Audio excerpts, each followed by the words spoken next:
Mic check, 1 2 1 2. Hey, look, man, y'all drop some voices in the chat if I could be heard, man. All praises to the ever present, the omnipotent, the omnipresent, omniscient, always was, is, and never shall be, all powerful, all knowledge, all place and space, without lack of, I feel like all space and place, without loss or waste, boy. All praise to the great God maker. I'm little brother Malaki Macabee, tapping right back in. Y'all see the fact? I'll be praised to the thought of. Y'all drop the board in the chat. Y'all get that like button, third button. Hey, so we're gonna talk about it today. Talk about it. Gang outside. Gang is outside. Ready, gang. Gang God's and the mind of God. When it comes to this spiritual talk to walk, that's us. That's us. Outside with his toe leg and his shoulders in the spirit. Not giving a damn about what nobody say about it. Shout out to everybody I see in the field. I see my brother Pastor Ring sing faith in the field. What's the word, bro? What's the word? Love one. Love, life, balance, and all that good stuff in between. Now salute y'all in the name of the great God. Thank you, young Prince Judah born in the field. My brethren, what's the skinny, brother? Love, life, balance, and all that good stuff in between. Y'all know how we do. We ain't here to play at all. We swing back through. Swing back through and see who got hit. Love and light bomb to everybody, man. Shout out to the haters, y'all jackets and make say yeah. Y'all too, man. Keep you in the field. No matter what you think about it, what you like, if you're pouting, throwing hits, you gonna give a damn about it. I'm gonna bring that light out, though. Shout out to my sister Esther, just got the phone with now. Since you got this, you know what I mean? We push through, no matter what the hell going on. You feel me? He determined to rise about it, he was spot of darkness, a phase of darkness. I'm going to brothers and sisters. And just know you look real, fight with you. I bang every day. Spiritually speaking, every day. I'm in war. I'm at war up top every day. Every day. But I'm determined to flow through, play the darkness that I may find myself in. I'm coming to body that journey. Period. I'm back for the side order. Shout out to my sister Esther. Daughter of the great. Nazarene Sing TV, my brethren. Y'all with the skin top. Love and light bombs about. Y'all already know what time it is. Look, brother Malaki Macabee in the building. Hey, bro, you know we got a link down here in this good. It's good. Shout out to my sister Iris in the building. What's the word, Iris? Love and light to you and your family. May wisdom hunt you down for the rest of your life. Wisdom. Love and light to you, my sister Iris. Always good honor you too. You know what I mean? Sisters is in the business. A lot of y'all don't know. We got sisters in the gang, man. We ain't itchy trying to put them on the front line and make them the debate champions like some of these mumble mouth misfortunes. Our sisters don't know. Yeah. If you thought they wasn't about no light, try to run up on one another. Handle. Yeah, shout out to my sister Iris. Always a pleasure. I'll make you feel. Sister Daphne, Keon Cooper is in the building. Love and light to you, sister. The word. My brother Buzz Lightyear, yes, he is in the building. My brother. Love and light to everybody, man. I know what time it is. We got Chief in the Now, this is sister right here that believes wholeheartedly in kicking the Hornets next. She don't care who it offends. She don't care nothing about that. She kicked the Hornets next and then come running to her brothers. Hey, I got one. Oh, I'm telling my brothers. Oh, hey y'all. So said this. Here we go. Here we go. I'm not playing with nobody. Shout out to Chief and this kid. I told y'all we sisters in the field of the game. Y'all reach out to each other, man. Y'all sisters need to. If y'all want me to link y'all with each other, just email me. I don't even link to STL and chat at Gmail. And I'll make sure I link y'all or Y'all get a WhatsApp group on or something, you know? Do y'all thing. Do y'all thing. Who else we got in the building? Shout out to my sister keeping this key. And your whole family, love and light bombs to you. My brother Shannon Logan. What up, Shannon? My bro. Y'all tap in with Shannon, man. Shannon got the shirts. Shannon got the gear. Y'all tap in with man. And he got some major league movements he got coming on up, man. Shane, make sure you get with me though. You know what I mean? Make sure you get with me, Shane, cause yeah. Especially when you go ahead and secure that interview / dialogue with Terrence Howard. Yeah, y'all the gang in touch with Terrence Howard. You want to know more about this? Oh, yeah, y'all think this is a game? This thing about to go galactic. We about to go galactic. You know what I mean? So Shane, make sure you get with me. Find out what you want to talk about first, and then we'll put together. All of us can work together, put a doc together. Man, you go on that man's show and present that. It's game over. Shout out to my boy Shane, man. Creator son of the creator. Much love. Shout out to my sister Serpenti, Orleans, Navani and Goddess, my Ema sister Mahaya is in the building. Whether we talking about Flow Rider, whether we talking about Ohio. Sis is in the building. This is Elder Ema sis, man. Y'all link up, man. Sisters know how to cook, all type of stuff, man. They be drinking wine. Hey, brother, shout out to my sister Serpenti, RBs, man. Love and light bombs. I got my sister Yaffa in the building. I just told somebody, I said, man, look at the gang, sister. This one is another one that believes or has the philosophy of kicking the hornet's nest. And she'll go come back with, oh, I'm feeling my brothers. Oh, y'all pretty cute. We gotta swing back too. You know, man, it's number love, man. Y'all got we got my brother and your brother, C-Law Shalom TV. Y'all go like, subscribe, share. Y'all want to, get a crash course on what the gang up to. All you gotta do is go get you a watch speed up this man playlist on his channel. Hit play and open that sucker up and get hey, look, catch up. You know what I mean? Easy work. Shout out to my brother C-Law Shalom. Obviously, Fritz Foxwell is in the building. What's the word out? Love and light. You be starting stuff too. I can think where we start now. Love and light, man. May all y'all be successful in, unhinging and unleashing this light during this period of darkness. May all y'all be successful in prayer with every last one of y'all. You gotta be determined to do it. You know what I mean? Easy work. Y'all know I ain't lying. That's why y'all laugh. We got my brother Dreadful Cosmon in the building. Nigga Thustra, the Cali Connect. What's the word, What's the word, Big Eye? Rest day for me. You been on them bars earlier today? Thursday been a rest day for me. You know what I mean? I ain't even get up and get down today. But every other day, hey, I'm back for the side order. You heard me, Big Eye? Yeah, this is. We got a bit of feel today. Every you off Facebook. Shalom, love and light. Bing, bang, bang. All right, we good. All right, let me go ahead and that's right. Love and light to my brother Cosmon Cal, made with beloved daughter rise in power and witness all the glories that the Creator asked for.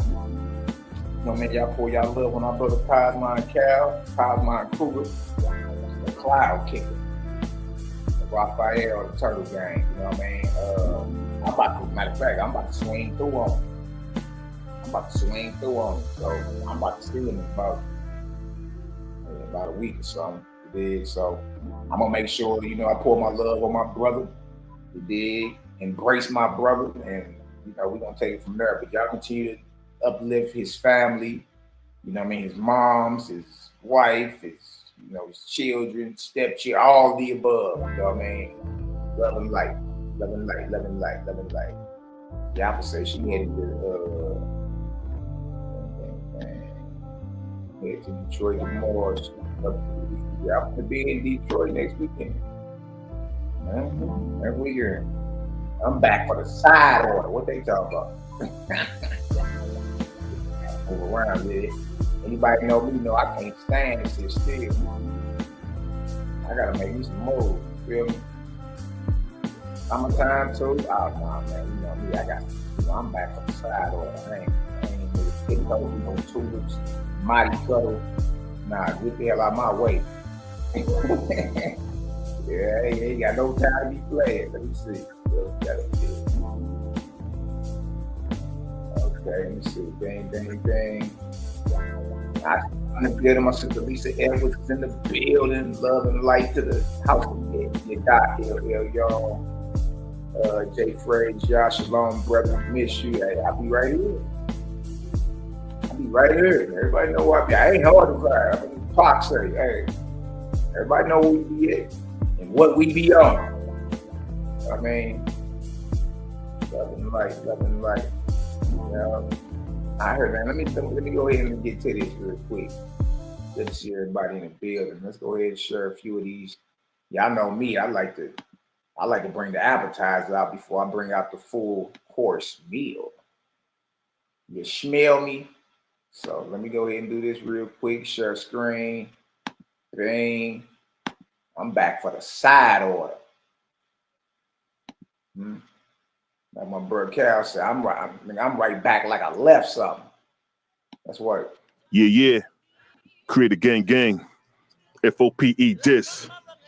For our people's ignorance. Salute Malaki Macabee, Cosmon Cal, Bronze Yogi, Yare Ya.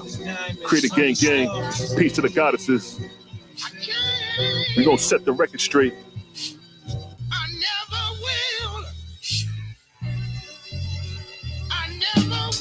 I know these clowns named folk, man, they a fucking joke. Naphtali tried to explain the Ark of Noah's boat. Malaki Macabee exposed the whole shit as a hoax. She had the nerve to say the earth is 6,000 years old. And tried to use Gobekli Tepe for the Ark of Noah. What you ought to know, your sources got burned like an arsenal. So pack it up and throw them scripts in the trash. Your God gets stoned to death for prophecies not coming to pass. Like America's supposed to get hit with the nuclear blast. 24 years later, we look back at you niggas and laugh.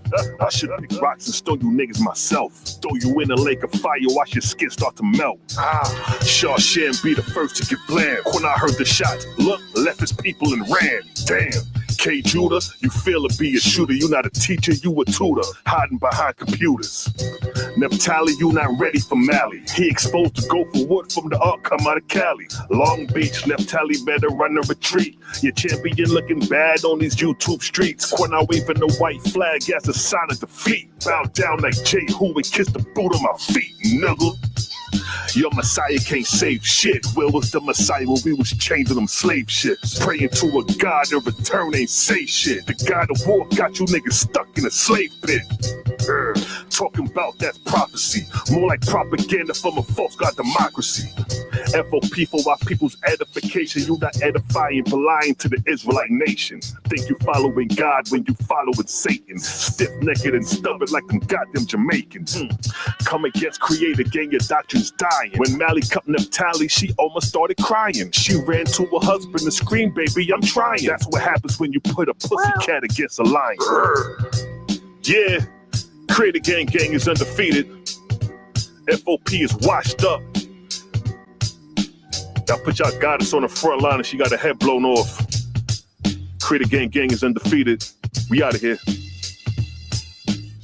Easy money, boy. Easy money. Hey, look, I tell you, hey, look, you better watch out. Yeah. You better leave the gang alone, boy. I don't even get what these cats be on. What y'all thought? We ain't heard a mighty cuddle with you, tiptoe through no tulips. Nah, we play ball. Respect it, hate it, love it, whatever you say about the game. We play ball. Y'all don't. Y'all selective about y'all quote unquote politicking. We ain't. And everybody know it. Everybody know it. Like this. All right, question for Ease. Would you kill your child, your son, if your God told you to? You said the Most High told me to? Yeah. Or yeah, man, the Most High said do it, then that's what it is. Yeah, man, the Most High said do it, then that's what it is. Yeah, man, the Most High said do it, then that's what it is. A 22-year-old woman told hotel workers in Holmes County that she had been directed by God, to go on a shooting spree about the solar eclipse, and that not long after she left the hotel in a purple Dodge Challenger driving to the interstate, traveling west, shooting into two cars. One of the drivers was shot in the neck, the other grazed in his arm. If your God came to you right now, tonight, in pomp and glory, shining, and he commanded the death of your child, would you sacrifice your child? If the Most High is going to do it, of course. If the Most High is going to do it, of course. If the Most High is going to do it, of course. Peter Lucas Moses refers to himself as a radical religious person who is with the Black Hebrews.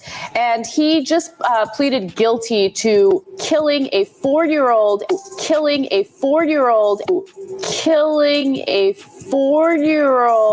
and a woman that he was living with. He killed the 4-year-old because he thought he was gay.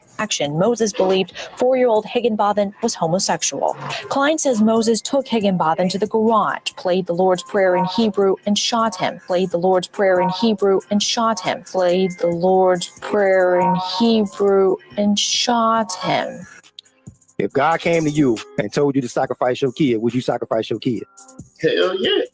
Hell yeah. Hell yeah. God is called the terrible, demon-like power. God is called the terrible, demon-like power. God is called the terrible, demon-like power. So Napa means empty, you could say, or open. Shita means demon, or demon-like or terrible. Shita means demon, or demon-like or terrible. Shita means demon. Why is she skinning teeth? She is smiling. She is elated that her God is a demon. Come on, y'all. This ain't even hard. If you had to ask yourself, just based off what's being taught and what's being said, right? If you had to just go off just pure common sense and logic, who is the creator dealing with and who ain't dealing with the creator? This woman, you dig, got the nerve to be smiling. She's skinning teeth and happy that her God is a demon. See, you know what I'm saying? You got to differentiate. You can't be talking all this God stuff. Who you talking about? You see what I'm saying? We still on a rudimentary level, a PK4 level with y'all. You still ain't made a distinction between creator and God, or creator and a goddess. We got an A, B, C, D, you little niggas. A, B, C, D, E, F, G. We got an A, B, C, D, the conscious community. Huh? Gotta feed you, put a binky on, burp you. And these people fancy themselves as the gatekeepers to the conscious community, just scholars and always so scholastic. But she's skinning teeth, happy that who everybody call God. Because regardless if the doctrine is different or not, they all these niggas agree they will worship and serve the same God.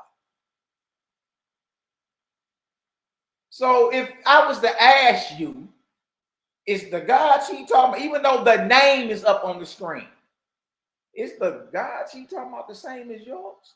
Do you worship a demonic God? If I asked you that right now, and you agree with this so-called woman, put a 1 in the chat. If you don't agree with her, and ain't no way in hell that you worship or serve the same God as her, put a 12,000 in the chat, man. See, we gonna separate all the fluff. We not gonna play none of that. Now, as soon as something skip across my plate that don't sound right by Creator, he getting shot out the water. Order. It's a no-fly zone. And look, talking about the same Bible and the same people, the Israelites, and the Allahim and the Yahushai, and all that's irrelevant if the character of the Creator is off. All this, if the character or the behavior of the deity represents me getting on demon time out here in the streets, that is not the Creator you're talking about. It don't matter if it look like you think it is or supposed to look. It don't matter if it answers to the name you praying to in your prayer breath. It don't matter if it do a slight miracle. If the message is the same as me getting on demon time out here, no, that's not Creator. Stop. Stop it. You dig? Now that's the problem. Man has lost the ability to differentiate, to distinguish between Creator and a God. So any makeshift deity can pop up looking like you supposed to look like, answering to the name you call on in your prayer breath. Do a slight miracle like levitate or something, and your knees gonna be dusty. You gonna bow. Yep, your knees gonna be slapping like a naked newborn. You're going to bow. It's important to make the difference. What's the difference between Creator, the God maker, and God? Because majority of the world who fancies themselves as religious pray to who? God. And here we come telling you, hey, God ain't the Creator. There's a difference between the Creator and God. Oh, don't spill your yak. Blow all your drawers out. Watch this. Or demon-like or terrible. According to the criminal complaint, Polite told investigators God told him to shoot Pastor Germany. God told him to shoot Pastor Germany. God told him to shoot Pastor Germany. And he wanted to go to jail to clear his mind. Would you kill your child or your grandchild if your God told you to? Oh, man. So that's a yes? Yeah, well, it's a yes. It's a yes. It's a yes. But I think that it would be a test. I don't think. This is your beloved brother, Captain Zoyak. Everybody runs around, claim he's the mayor of Harlem, and he's just the champ of the conscious community. This night he stumbled across Malaki Macabee. He skipped across my plate and was food. Put this boy in a blender. Him, Northside, never have even mentioned that debate since then. Put that boy in a blender. One of the questions I asked him, because before we went live, he admitted that he just had his first grandchild. I said, oh, I got him. Question and answer round come up. I'm going to ask him, would you kill that grandbaby if your God told you to? He tried to put some fluff out there. I think it's a test. It's a test. I said, would you be willing to go through with it? This mumble mouth misfortunate twist his negroidal mouth and said, I'll go through anything the Lord puts me through. Oh, these niggas is baby killers, man. If they get what they call an inspiration, hey, Lil Alfred is barbecue. Ask Lil Carl. Lil Carl on her talking about some hell yeah. Based off the response and the actions, y'all, we need not to even guess too long about who the Creator is. Is it Creator with him or is it Creator with the gang? Come on now. What is we talking about here? The Lord would actually tell you to do it. I think it would just be a test because we can see. You'd be willing to go through with it? I'll go through any trial the Lord puts me through. He was leader Yahweh Ben-Yah, the self-proclaimed Son of God. One day in 1981, her North Dade home became a house of death. Banks and her husband, Carlton Carey, had just returned from talking with police about another Yahweh member who had been decapitated. Today, Yahweh Ben Yahweh is charged in her attempted murder and the death of her husband. October 1986, Yahweh's takeover in an Opalaka apartment building. Two residents who were ordered to leave publicly complained. That night, both were shot to death. Wow! Judah, do you hear me? If the Most High Yahweh tells you to kill your family, would you do it? Yes or no? Absolutely yes. Absolutely yes. Absolutely yes. Oh, Judah, no. Judah and JJ called themselves gathering a war council to come against the gang and got smoked. JJ, oh, Judah didn't mean that, y'all. If you listen closely, he said, I do, though. Man, look, you Negroes better not get in throwing distance of me. You better not be in stone throwing distance of me, boy. I'm going to keep it real. I don't like you niggas. None of them. I'm going to keep it always solid. You dig? Because if you do your own child like that, just imagine what he'll do to one of us. If he get what he called inspired, if too much atmospheric pressure skip across his damn earlobe, and he claims he heard from God. Come on, man, it ain't hard. You a heartless, vindictive, urine-drinking bastard if you can look at any of them babies at the top of this screen right here and be willing to go bash their heads in. What the hell is wrong with you? Damn. Judah didn't mean that, y'all. If the Most High say, put your family down, would you do it for the Most High? By faith, yes. By faith, yes. By faith, yes. But he's going to tell me not to do it, just like he did Abraham. We have a story like that already. Next. The moral law is that if a child was to be rebellious, okay, towards their parents, they was to be taken out and stoned to death because of that. You see what I'm saying? Would you do that? Would you do that if your God came back to you today in glory and said, I want you to stone your son if he get rebellious? Would you? Would you do it? Yeah, I probably would. Yeah, I would. Yeah, I probably would. Yeah, I would. Yeah, I probably would. Yeah, I would. Wow. The Most High was to come to you and ask you to off your loved ones. Would you do it, brother?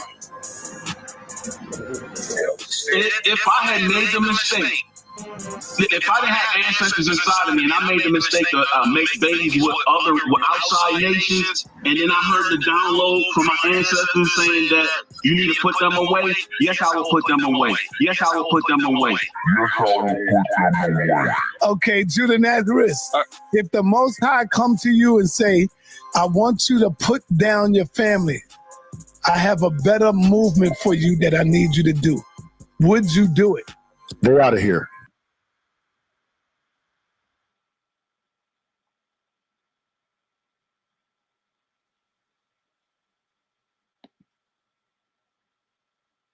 These are the men and women that fancy themselves as the gatekeepers of the conscious community. So let y'all know. Easy work. All of them have skipped across us. All of them have faded to oblivion, to be honest.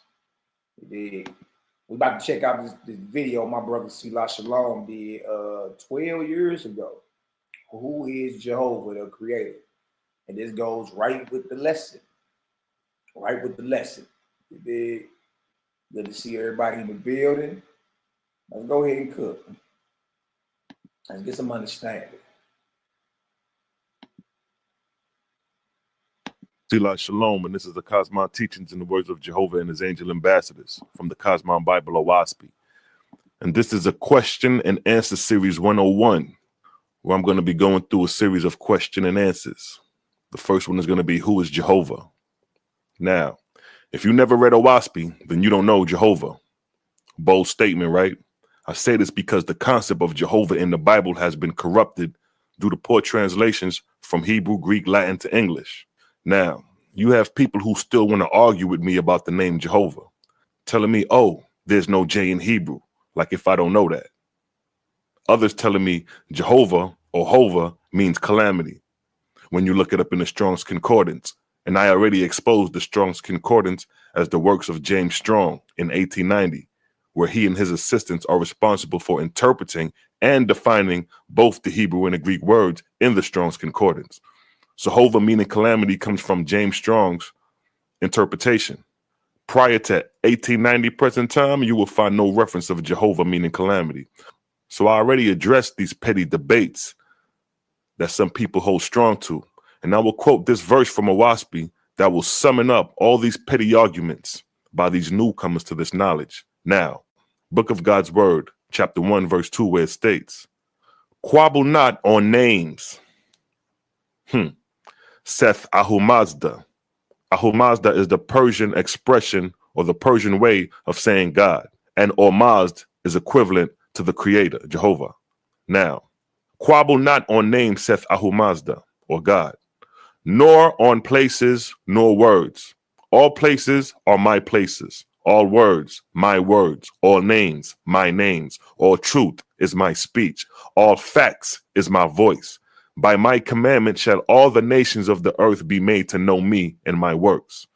So this one verse just kills their whole argument about this whole name thing.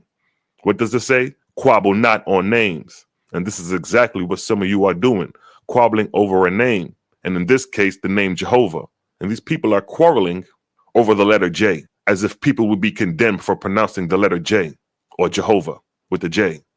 And then you have others who will say Jehovah is the devil and is Satan, which can be further from the truth. Now, Book of Judgment. See that? The Book of Judgment is in Owaspi, and y'all want to talk about the Bible. And you have a whole book called the Book of Judgment, please. Now, the Book of Judgment, chapter 24, verse 5, it states, "Judge them not by their words, nor by the names professed, but judge them by the work they accomplish. Nevertheless, hold thy peace in regard to them." See that? So you can call on any name, Jehovah, Yahweh, Ahaya, Allah, Yeshua, Buddha, but it's not the name calling that is of significance, but the works accomplished. So you got enough Hebrew Israelites calling on Yahweh, Ahaya, Christians, Jesus, Muslims, Muhammad, Allah, and their works are showing otherwise, while you have those who are doing the works of righteousness. So it's far more deeper than just calling on a name. So for those who want to be stuck on arguing names, it's still at the beginning stage of this knowledge, which is cool. But don't try to come against me, who has far past those levels. Now, Book of Judgment, chapter 3, verse 44, it states, "And thou mayest call on thy idol at the gates of my heavens, but the gate shall not be open unto thee, for I will have no quarreling in my exalted kingdoms in heaven as to gods and lords and saviors." So this verse just summing up the whole argument, that in the kingdom of true God, Son of Jehovah, you cannot even enter in if you come boasting about your God, your Lord, your Savior. So all the religious people will not find themselves in true God's kingdom, Son of Jehovah, because they professed and boast about their deity. The Christians boast about Jesus. The Hebrew Israelites boast about Yeshua. The Muslims boast about Muhammad and Allah. So none of these groups will be entering true God's heavenly kingdom, but they will become subservient slave to a false God claiming to be the deity you worshiping on earth. This is why I say you all are wasting time arguing over letters. That is so first grade. So you can see that Jehovah is not concerned with the letters of a name or boasting about this name or that name. Even in Owaspi, it shows you that Jehovah was called by different names according to the languages of the people. As in Persia, the creator is known by Ormazd. And in Owaspi, it shows how Ormazd is the creator. So it's not like the Owaspi is saying, worship Jehovah's name only, and you can't recognize no other name. No, it shows you how different countries were worshiping the same Jehovah, but with a different name, according to the language of the people. And Owaspi explains this. Now that this whole name thing is put aside, I will not be addressing no more arguments about its name. If you have been watching my past videos, you will see I am way past such petty arguments and debates. I'm talking about Etherian regions that the Bible does not mention. I'm talking about the higher and lower heavens that the Bible does not mention. I'm talking about the timetables of prophecy that the Bible does not mention. the 4 ages of a planet, understanding the inhabitable time of mortals on Earth, understanding the 3,000-year cycles called arc cycles, the times and half times of 400 years called subcycles. These are the levels I'm dealing with. So for you Bible readers who have no clue about what I just mentioned, unless you observed it through my videos and caught a glimpse, and if you haven't read it in OWASP, then you haven't caught the fullness of what I'm even saying now, or in my vids, because I'm just giving you pieces of glimpse in my videos of what OWASP is containing. But until you read it for yourself, you will see the whole picture, and then you will safe and know within yourself that, damn, yeah, this book had to come from a higher source. Man, terrestrial man, has nothing to do with putting this information together. So for me to have to resort back to debating over letters mentioned in the name is totally backwards for me. And I will leave that to you elementary students until you have wisened up and learned to discipline and rise above and progress. You still first graders trying to challenge a senior. Come on. I've done debates and rebuttals and put up videos with historical facts, evidence of my claims. And not one of you Hebrew Israelites or other people put up your vids and made your claims, proving your argument. I haven't seen one vid about Ahia in ancient history yet. Now, who is Jehovah according to the Bible readers? Jehovah is a God or a Lord, which is false, because first the term God and Lord are titles bestowed on angels in the heavenly government, which the Bible does not explain. This is why it is so confusing for you to truly understand the terms and meaning of God, and Lord, and put them in their proper order. OWASP explains how God, and Lord are in service to the Creator, and not the Creator as the Bible have you to believe. Now, in the Bible, it has it that God is the highest. But when you read OWASP, God is not the highest. OWASP shows how the gods answer to the Creator Jehovah. You will never read in the Bible where it states Jehovah said to God. You will never see a verse quoted like that, because in the Bible, God is the highest deity. But in OWASP, it shows the order. You will see verses where God calls on Jehovah, showing you that Jehovah is above the gods. But in the Bible, it has Jehovah among the gods, as if other gods are his equal. So I'm showing you how OWASP is clearing up the errors in the Bible. But being that most of you are bound to the Bible, they cannot see these simple things. No different how the Farsis was bound to the laws of Moses when Yahshua came on the scene with the new law, which was the same law of old, just upgraded. Likewise with the OWASP. Most of these people who are bound are not able to see no other way because you bound. A lot of these Hebrew Israelites are modern day Farsis, bound to the Bible and don't see no other way. Now, in the Bible, Jehovah is falsely labeled as a God, as described as having a figure and form as a man. So to worship God is to worship an image. But then you have, thou shalt worship no images of wood and stone, man or angel. So the Bible again is contradicting itself with this idea of worshiping God, when God is in the image of a man, an idol. OWASP shows how to worship a God is to be a subservient slave to that God. OWASP shows you how God is not the creator, but an angel in service to the creator who helps mortals and angels to rise to the higher realms. OWASP declares Jehovah as the creator, not in the image of man. So again, OWASP is clearing up these falsities against Jehovah in the Bible due to poor translation. Another thing why the Bible readers are so confused about gods and lords, Lord gods, the Bible doesn't distinguish the title and ranks of angels. So every time you see God, you may think it's the creator talking, when truly it's an angel, because the creator is not in the image of a man as described in OWASP. So if Jehovah is not a God or a Lord, what is he then? Jehovah is the creator as described in OWASP, not a God nor a Lord. Jehovah is described as the incomprehensible, not in the image of anything created. So no one has never seen Jehovah, nor will they ever, because he is everywhere present, seen and understood through his creation, as described in OWASP. But in the Bible, it say God can be looked upon as a man and was seen by Moses and the elders of Israel in Exodus 24:10, where it states, and they saw the God of Israel, and there was under his feet as it were a paved work of sapphire stone, as it were the body of heaven in his clearness. See that? So this verse is showing you that Moses and the elders of Israel, they saw God. So God has figure and form like a person, which in return is an idol, is an image. So you can't refer to this image as the creator. This is an angel in service of the creator. And this particular angel was assigned to the children of Israel. You see, the Bible does not explain these things because it doesn't contain the ranking order of angels in it. And then in another verse in the Bible, it'll say, no man has never seen God in Exodus 33:20. And he said, thou cannot see my face, for there shall no man see my face and live. So again, this is a conflict of scripture. In one verse, man sees God face to face and talks with him. In another verse, no man has ever seen God. So this is why there is so much confusion with the Bible, because of all these contradictions due to poor translation, wherein Owaspi is clearing up these matters. And this is the same situation and circumstances that Yahshua had to deal with. Because when he came on the scene, it was the same thing. He was speaking of a doctrine that was kind of different from the norm. So with the Pharisees and Sadducees, when they was approaching him, they was like, yo, you speaking against the law, you blaspheming the law. But he was speaking of a higher level of the law, but they couldn't see it because they was bound. So it's the same thing today with Owaspi. The same Jehovah, Yahweh, Yah, Jah, however you want to play them games, the same source came and revealed itself in Owaspi, where you can find the same source in your Bible. And it's clearing up the errors and translator errors of the Bible. But you don't want to observe this Owaspi because it's in the name of a Jehovah. Jehovah mean calamity.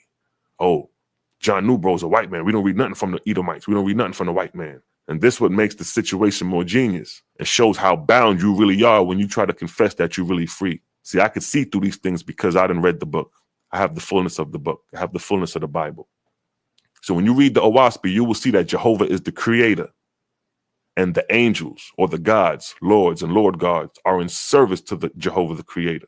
See, Owaspi gives you a complete breakdown of the heavenly government, which the Bible does not. That's why most of y'all are confused with these names and these terms. Now, if you was to ask a Hebrew Israelite, a Christian, even a Muslim, what is the difference between God, and Lord, let alone the creator, they would have no answer. The most they would do is define the words. That's all. Oh, God is El, Elo. Lord God is, oh, Adonai El. Lord is Adonai. That's the farthest that's the best they can give you. But to explain the depths, the locations, where are the heavenly kingdoms located, their works and services, the Bible gives you a dim outlook of those things, while Owaspi expounds on these things greatly. So who is Jehovah? The creator. Simple as that. When you read the Owaspi, you will see that. You will see Jehovah said. And you will see that he is not no false God, a warring God, a jealous God, a God of calamity. I did the book of Jehovah in 3 parts, declaring you his works in this day and age, right now, today, not 5,000 years ago where you can't reference nothing. But today, Jehovah speaks. And with that, I'd like to say peace and blessings and catch you on the next question and answer series. What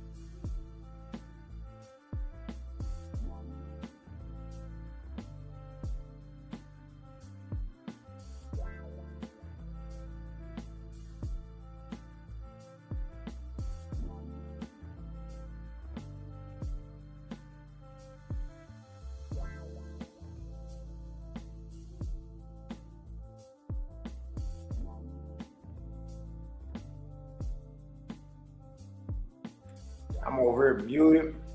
Mic check, 1 2 1 2. Yeah, I'm over here muted. Talking a little taste. Yeah. We about to talk about it today. We about to cook. About to cook a little taste. How everybody doing in the building, man? Drop a 12,000 in the chat if you feel marvelous. You know what I mean? And let's get to this though. Let's get to this.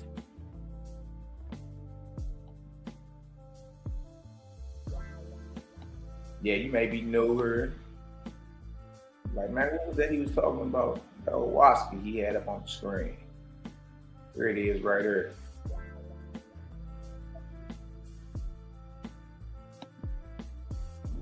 There it is right here. Dang, up on the screen. I'm about to drop the link in the chat.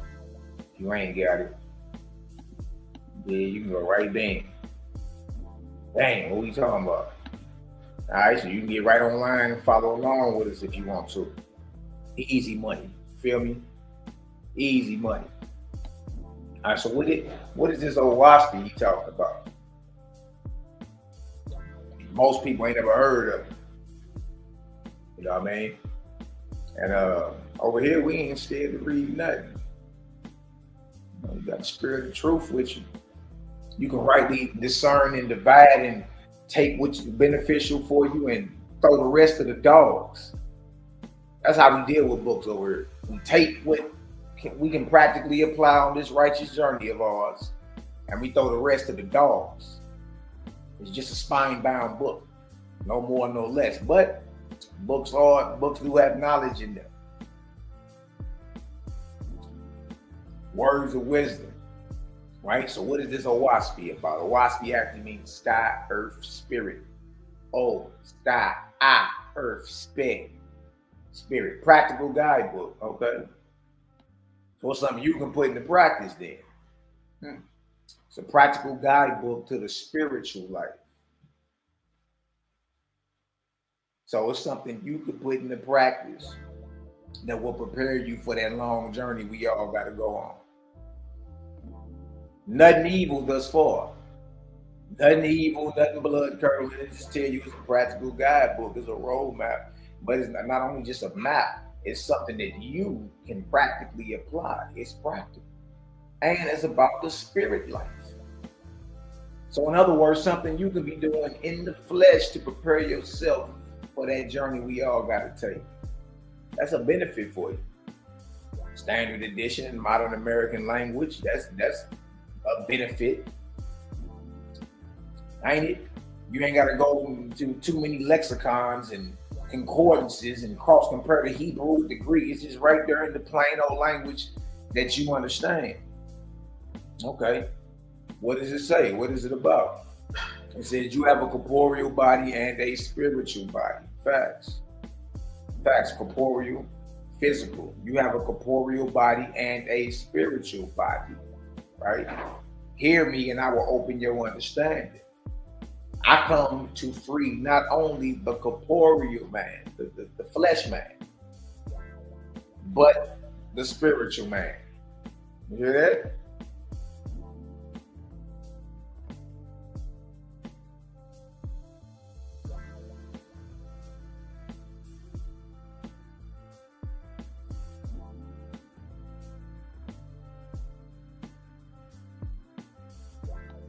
Knows what it says.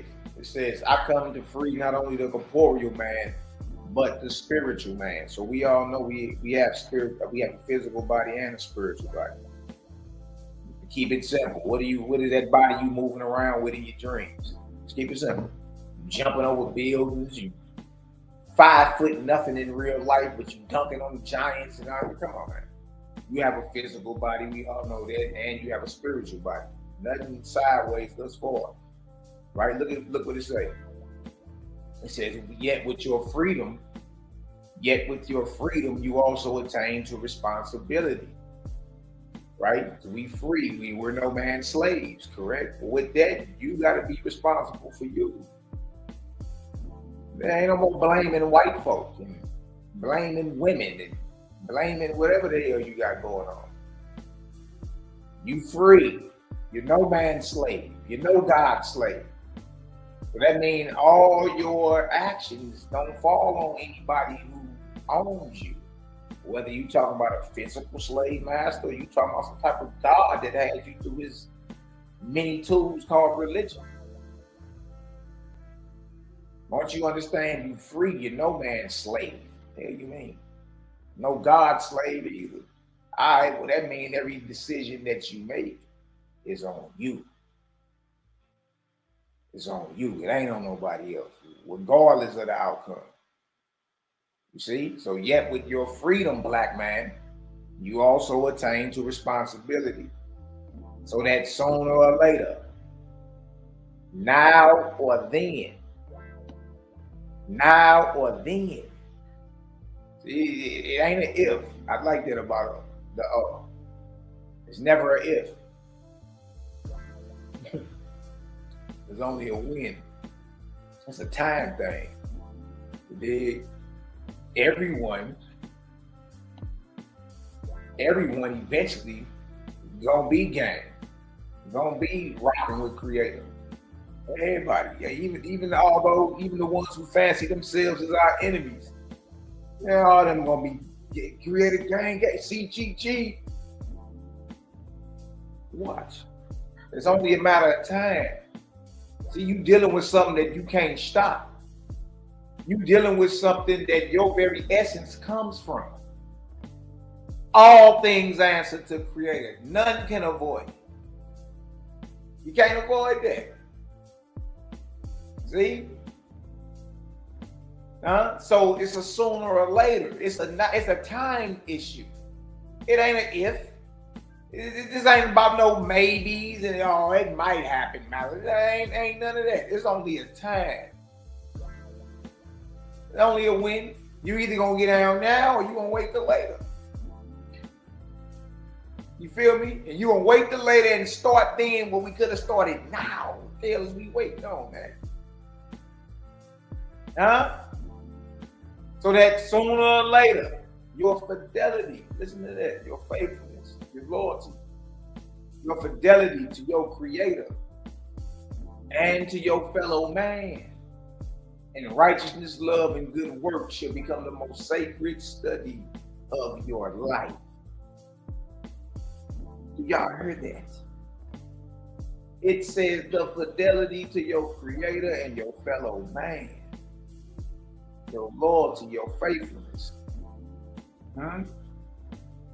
With righteousness, love, and good work shall become the most sacred study of your life. Good night. And here you come around pompous because, I just, I have a degree and you all puffed up at the shoulders, all in your gut regions, swole up, bragging about something that ain't even about to be the most sacred study of your life. The most sacred study of your life is your loyalty to your maker and your fellow man. And the doctrine is righteousness, love, and good works. That's the most sacred study of your life, period. You ain't heard nothing evil yet, though. But you answer me, why is this the most feared book in these so-called conscious community streets? They fear Owaski. Not for nothing evil, though. That's the crazy part. Owaski is feared because it exposes the false gods everywhere. It don't matter if you niggas is talking ancestral worship. It might be niggas talking about Catholicism, any branch of Christianity, Islam. I don't care if you're talking about Hinduism, Buddhism, any of the African spirituality. So wherever you point to the system, and I'll show you the deity that's being worshipped. In the form and figure of a man, woman, or a damn animal, or both. What are you talking about? Your God does not come in this era as a dictator, but as your elder brother with ample experience. You guys, so all that, do we have to? Oh, is it what you want from me? In your prayer breath, you get all humble. Is this what you really want from me? And harmonize it. Look, y'all, we're going to be doing this a long time. Relax. Your God, for one, God ain't the creator. God is your brother. He tell you, I'm not about none of that dictation. So you can relax with it. You about to get stoned because you looked out the window at the wrong time on the side. Like, let that shit go. Like, there's a lot of pressure that's on you that you allow to remain on you that ain't got nothing you can do with the creator at all, or a true God, or even a true goddess that work with the creator, that there are his sons and daughters. Notice what God say right here. He said, your God is not coming this era as a dictator, but as your elder brother with ample experience. Nor do I command, saying you shall believe, because I, your God, have said it or revealed it in this book. Ball game, what you talking about? Say, for one, God ain't came with no dictator. Thus saith the Lord. I'm your big brother. God is the brother. And he say, well, I got plenty of experience in the realm. You dig? Plenty of experience in the spirit world. And then he tell you, I don't even command you to believe it just because it's written in this book. Come on, man. You peep the liberty. Let anything that will scare you into doing it, and believe, let that go. There you go. Bread ain't about none of that. And they got bricked to death because he picked up sticks on the Sabbath. You dig? Yeah, that bread ain't inspiring none of that. Yeah, if he was too lazy to go gather some sticks, and that's on that nigga. He got to get out there and do what he got to do to survive. You feel me? Where's the redemption in it, though? The redemption is him having to get out there when it's inconvenient for him to go grab some sticks he could have grabbed a couple of days earlier. And he wouldn't have had to go through this. But sometimes you got to go through certain ththings and see it for yourself. And be like, okay, I understand that, and move past it. So anything in this walk that got you shook, like you're gonna roast forever. You're gonna get stoned to death. Look, let that go. That ain't got nothing to do. Ain't got nothing to do with the creator, the God maker. Look at this right here. It says, nevertheless, through our speed, the light of the creator is revealed to man. And man is to judge himself and labor to save himself, so that by this he may have honor and glory. So that shouldn't be something that's too far-fetched with you. What do you mean man will judge himself? The Bible tell you that. Like, catch up, man. You offended about concepts that's already in the Bible. If we judge ourselves, we wouldn't be judged. That's New Testament. It says, man is the labor to save himself. Work out your own salvation with fear and trembling. Work out your own salvation with you. So what are you really offended about? Look at this. For the will of the creator is not for man to be forever led, but for man to ultimately have the light of practicing good works organically. From a short legger or infancy. All right, so that's a brief synopsis of some of the things we be reading over this way. And you ain't heard nothing evil yet. Hey, dig, if you heard something evil, drop a 1 in the chat. If you ain't heard nothing evil, drop a 1,000 in the chat, man. Let's go ahead and keep moving, though. Let's go ahead and keep moving. We ain't finna play with nobody at all. Yeah, all right, now watch this. Now watch this right here. Easy money. Easy money. All right. Let's get on over here.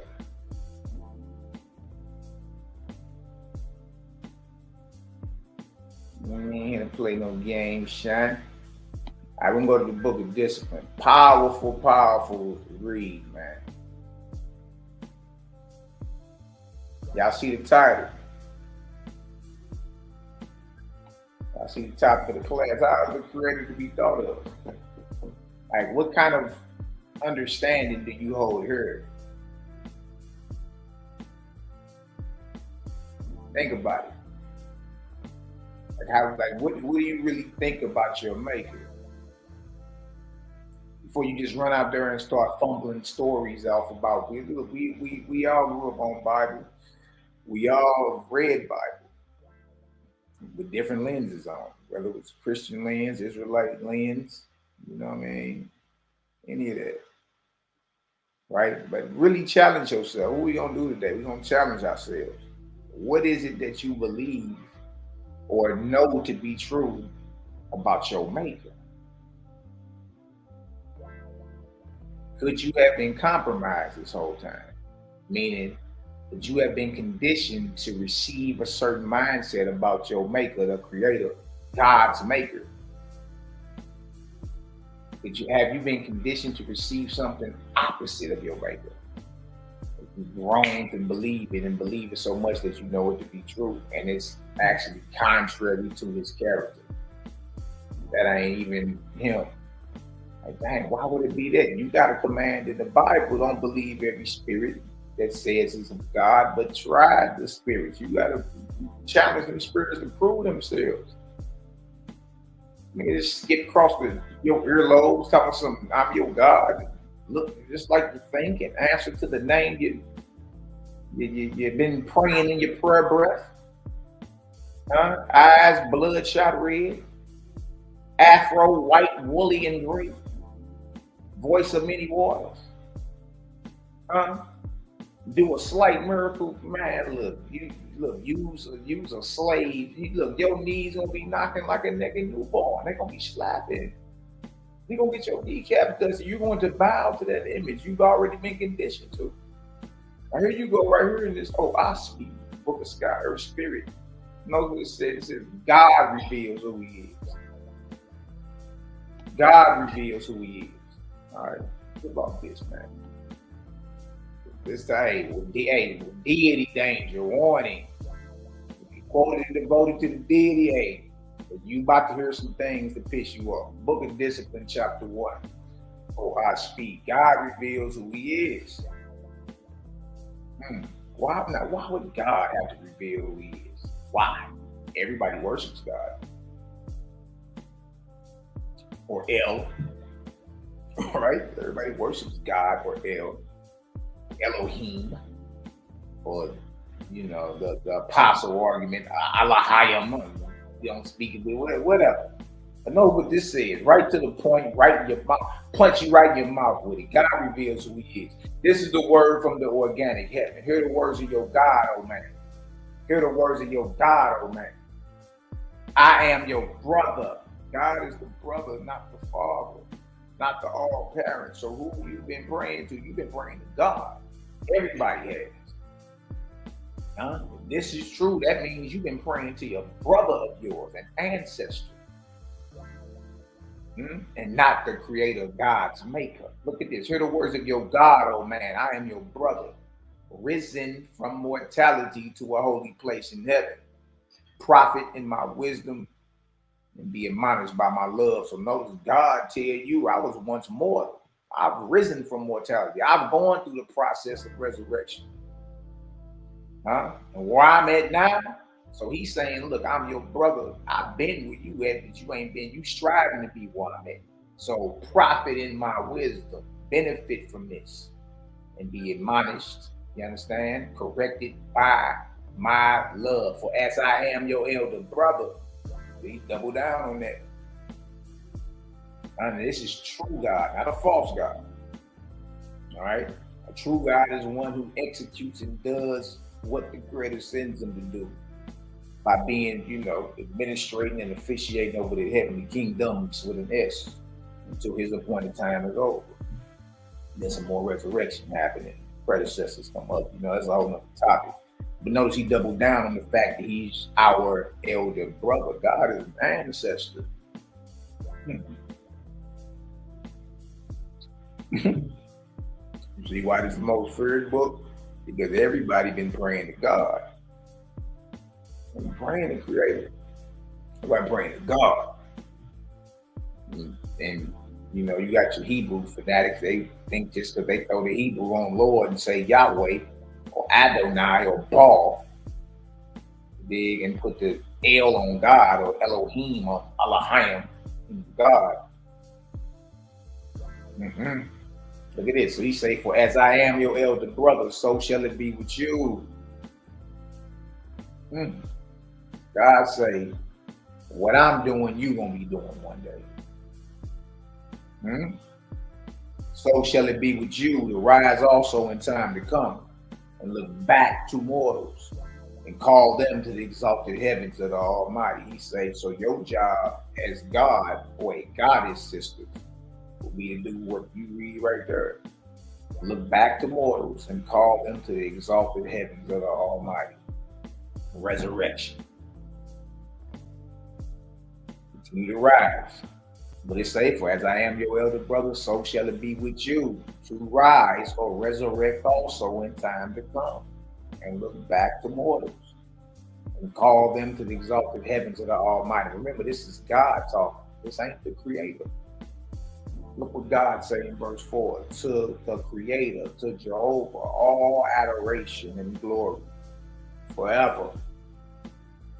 Amen. Good night, boy. God is giving all praise to His Maker. You ought to do the same. God is actually praising the Creator in these first four verses. breaking down who he is to you, and then in verse 4, he gave praise to the Creator. Huh? So if you understand that there's a difference, and we're going to keep going to make it overwhelmingly clear, but if you understand there's a difference between the Creator and God, and y'all dropping 3,000 in the chat for your brother Malaki Macabee. Let's cook. Yeah. Ain't no thing for us, you know what I mean? You can get a debate style, hot seat style, interview, or it is teaching, whatever. You bars, you know what I mean? However you want to get it. Somebody better tell these young boys that we do this. We do this. Do it. Look at it. So notice what that said. There's a difference between the Creator and God. Now we learning. You know what I mean? Now we really learning. Okay, that's important to know, because if God is the brother, then that means God ain't the Creator. God ain't the parent. God ain't the father. And who I've been praying to this whole time. Don't worry about it. We're going to address that. You know what I mean? Don't get nervous. You did. Your Creator so merciful. None of this is your fault. So you can cough up all you can leave all the fur, the extra baggage of fur that you got on your shoulders. You can drop that. You know what I mean? Your Creator is not no vindictive psychopath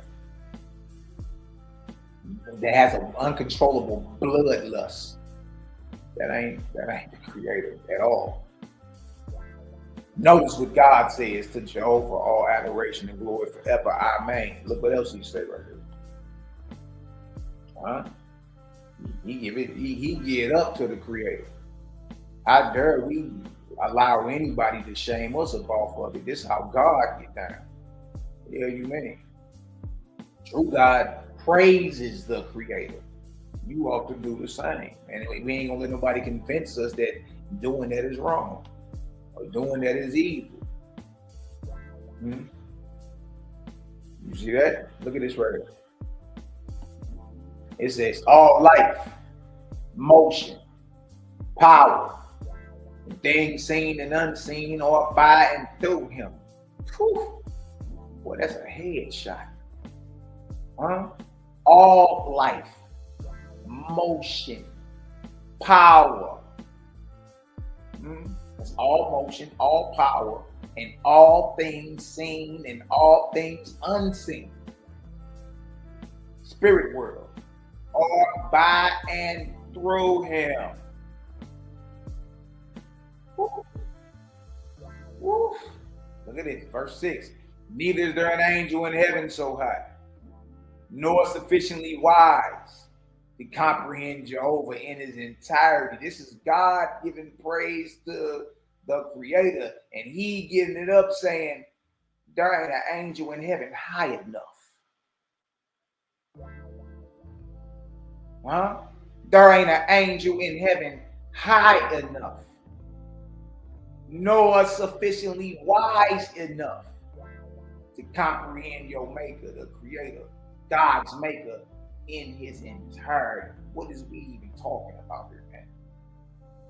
The highest raised angel can't comprehend the Creator in his entirety. The highest raised angel can't. Ain't sufficiently wise enough to comprehend the Creator in his entirety, nor to see him as you see your fellow man. So as you sit here on the screen looking at me, you dig? You know good and well that I'm not the Creator, that I have a Maker. If you can see it and it's been worshipped, then it's a false God, it's an idol. God just told you that what? The highest raised angel ain't sufficiently wise enough to comprehend the Creator in his entirety, nor the highest raised angel ain't seen him. But you running around here licking your fingers, thumbing through certain pages, claiming certain men done seen them.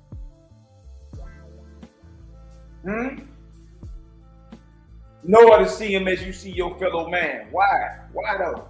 This is why you can't see greater as you see your fellow man. For he is within all, beyond and over all. This is why you can't see him as you see your fellow man. Why? Why the highest raised angel can't comprehend him in his entirety? Why? Because Creator is within all. You, me, everything, all.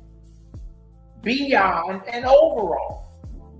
Being ever present or omnipresent in all places. That man filleth every space and place.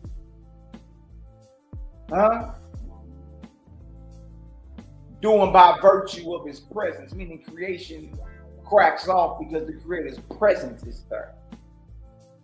You wake up with your moaning breath because the Creator's presence is there.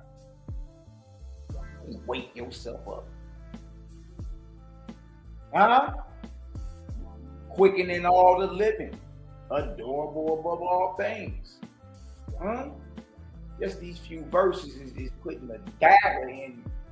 You feel me? If your deity is a false one, this right here is exposing them.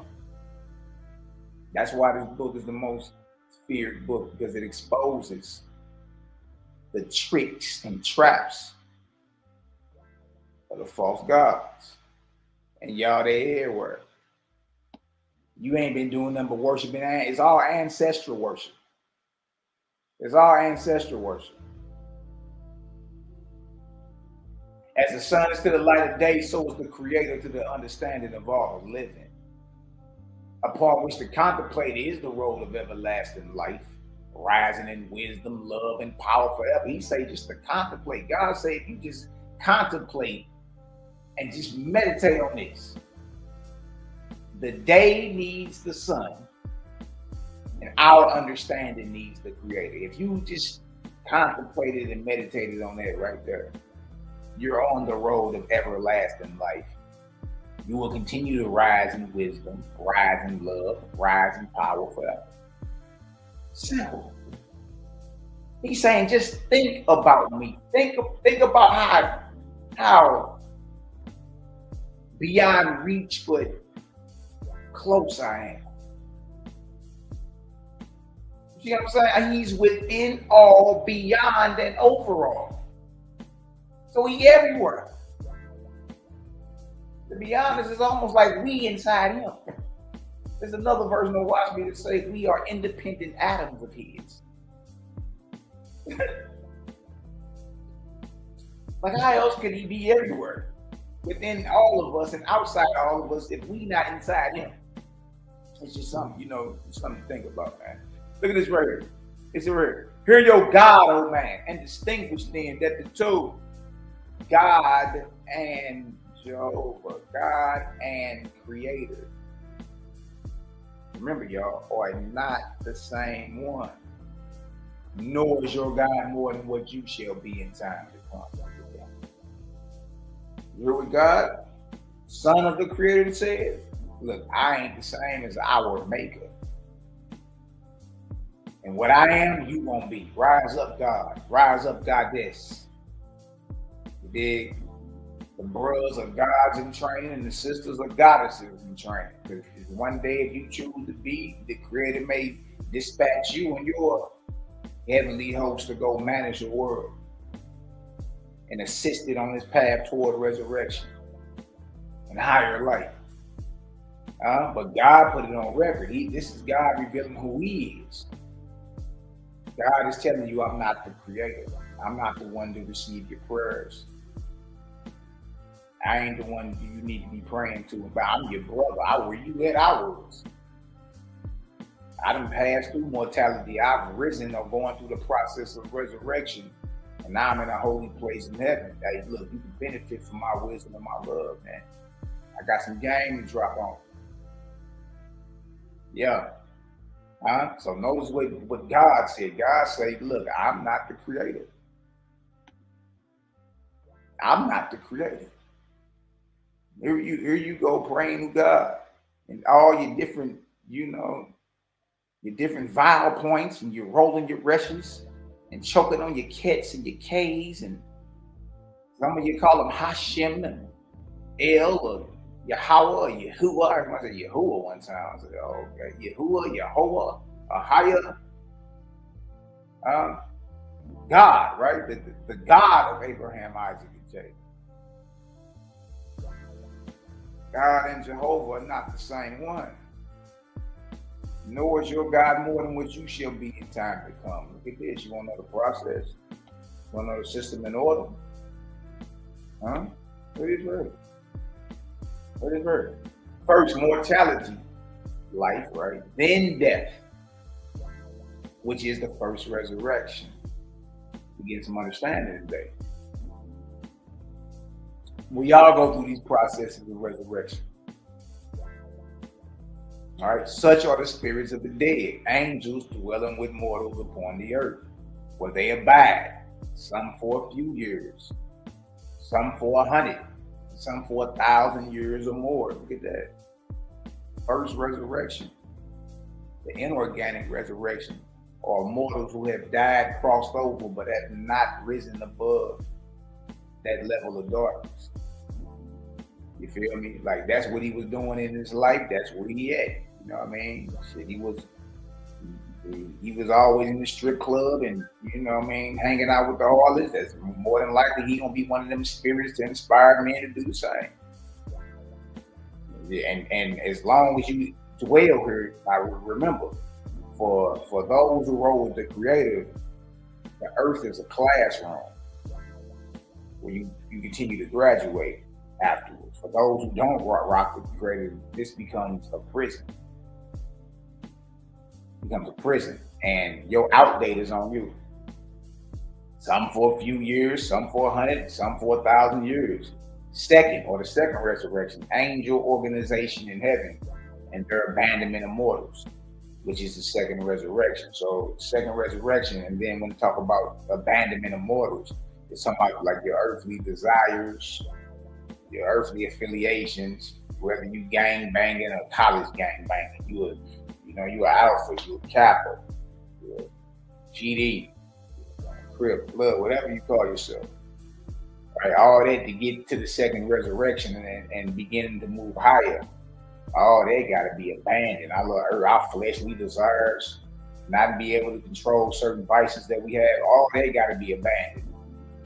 You know what I mean? Before we even make it to what's called the second resurrection. You feel me? So it'd be good at times to live live as your higher self, your spirit over your flesh. Suppress that nigga, man. You know what I mean? It'd be good to wage war on that level, to constantly suppress that demon. You feel me? That can come out if I cater to this flesh. And I ain't even finna do that. I ain't finna crash out. You know what I mean? Real spirit. So it's letting you know what the first resurrection is, right? And how spirits of the dead wander the earth. Because they're in prison, right? And they're outdated. When they get out, it's strictly on them. They got to learn to do what we teaching today. Learn the most sacred study of your life is what? Your fidelity to your Creator and your fellow man. And righteousness, love, and good works shall become the most sacred study of your life. With the same system in order for you to resurrect, it's the same system in order for the angels to resurrect and to grow and to go higher and witness more of the Creator's glories. You see? A lot of y'all think this is just the only world. It's just us. It's crazy, man. Look at this word. As a kingdom on earth has a king, and the king is nevertheless immortal. So in like manner is the heavenly place of your God, a kingdom of angels, and the chief over them is God.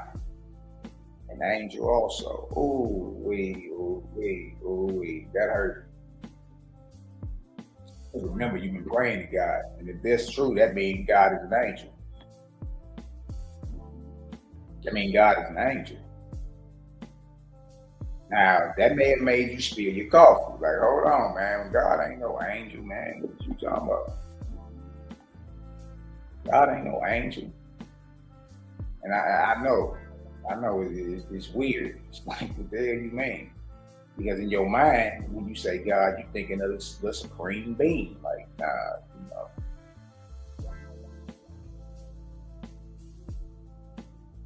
Yeah. Acts 7, 37 and 38.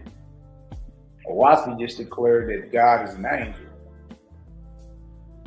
right? And compared it to a kingdom on earth has a king, right? Where the heavenly place of your God is a kingdom of angels and headed by God, and the angel also, right?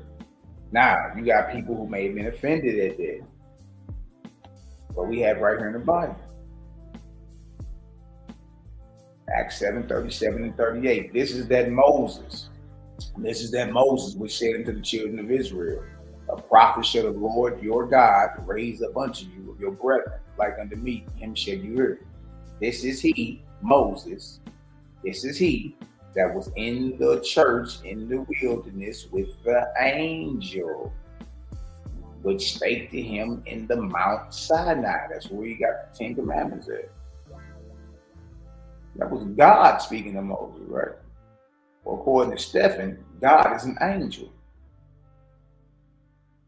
God is an angel.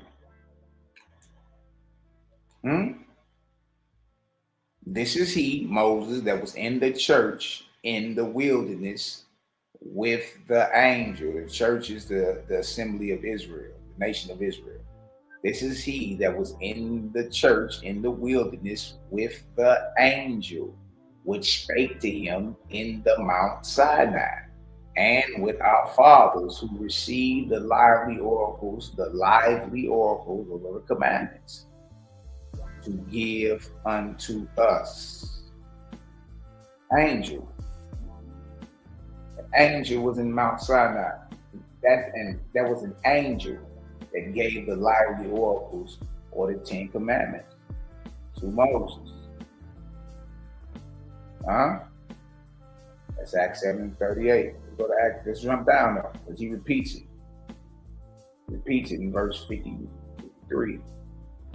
So there's no reason to get mad at Owaski that says God is an angel, because the Bible says God is an angel. That was an angel, you know what I mean, that gave the commandments to Moses, who received the law by the disposition of angels and have not kept it. And then right after that, they stoned Stephen. Stephen proclaimed, one of the things he proclaimed is God is an angel. A lot of people, hop over that. A lot of people hop over that. You know what I mean? Yep, according to the Bible, God is an angel. You know what I mean? Real spill. Now let's go to Mount Sinai. Go to Mount Sinai and see. Right here. Exodus 31 and 18.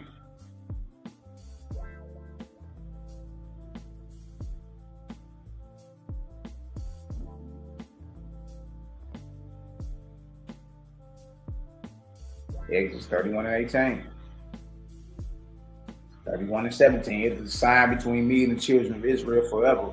For in 6 days the Lord made heaven and earth, and on the 7th day he rested. Oh, and was refreshed. And he gave unto Moses, when he had made an end of communion with him upon Mount Sinai, like I said in Acts, 2 tables of testimony, tables of stone, written with the finger of God. According to Acts 7, verse 38 and verse 53, I believe it is, that God who gave Moses the 10 Commandments was an angel. That was an angel. All right, now, if y'all understand that, according to the biblical narrative, Old and New Testament, you dig? God is an angel. If y'all understand that, drop a 4,000 in the chat. Let's go to Exodus 3. Let's go to Exodus 3.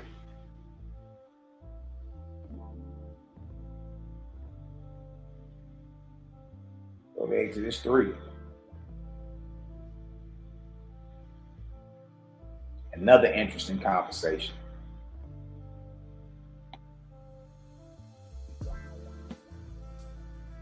It ain't hard, man. You just gotta get past it.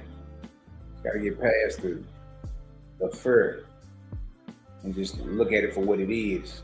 You feel me? You'll understand it. You understand it. Exodus chapter 3.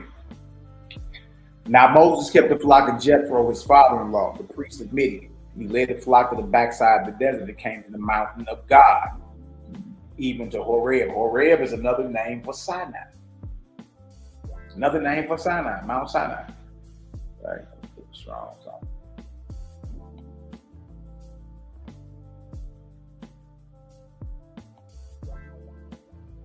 Mm-hmm.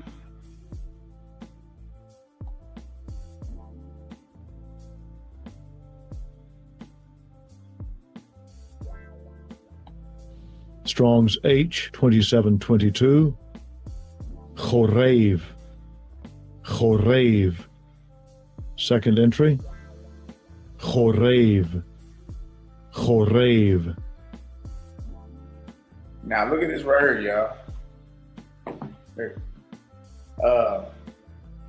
This right here, Horeb equal desert. Notice what it says right here. Another name for who? Mount Sinai, from which God gave the law to Moses and the Israelites. It's a headshot, man. Moses at Mount Sinai, Exodus 31:18. After Moses finished communing with the Lord, he gave unto him 2 tables of testimony, or stone, written with the finger of God. Stephen says in Acts 7:37, at Mount Sinai, that was an angel that gave the holy oracles and living testimonies to Moses. Then he goes down in verse 53 and says what? He says, our fathers received the Torah or the law by the disposition of angels, and they ain't kept it. You got it from an angel.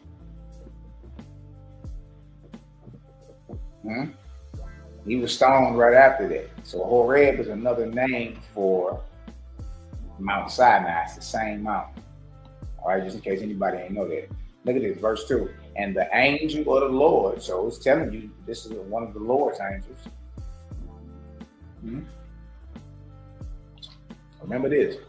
And the angel of the Lord appeared unto him in a flame of fire out of the midst of a bush. So who is this appearing to him? It's an angel of the Lord appears to Moses. And where is this angel? It's in the middle of a bush. And the bush is on fire. Okay? This is an angel. Watch this. And it says right here, and he looked, and behold, the bush burned with fire, and the bush was not consumed, meaning it wasn't burning up. It was on fire, but it wasn't even barbecued. Look at this. Verse 3. And Moses said, I will now turn aside to see this great sight while the bush is not burnt. Verse 4. And when the Lord saw that he turned aside to see, God called unto him out of the midst of the bush. Who's in the midst of the bush, Malachi?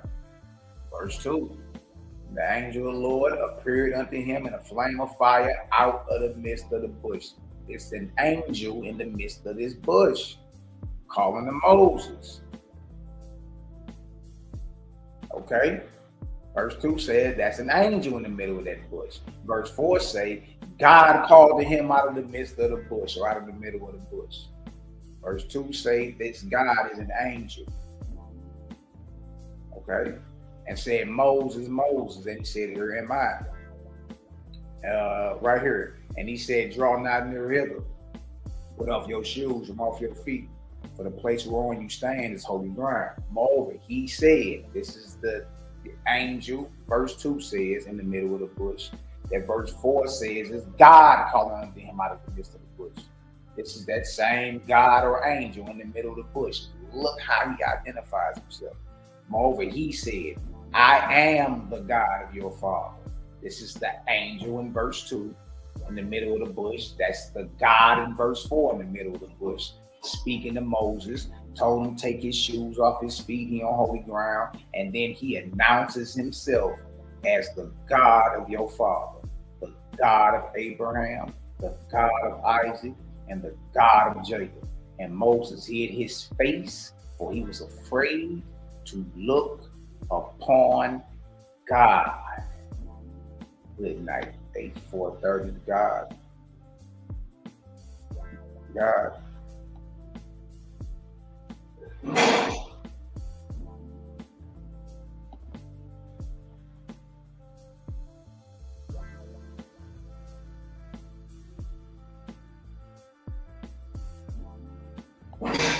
Strong's H 430, entry 1. Eloach. Eloach. Second entry, Elohim. Elohim. And the third entry, Eloach. Eloach. Outline of biblical uses: angels, angels, gods, God, goddess.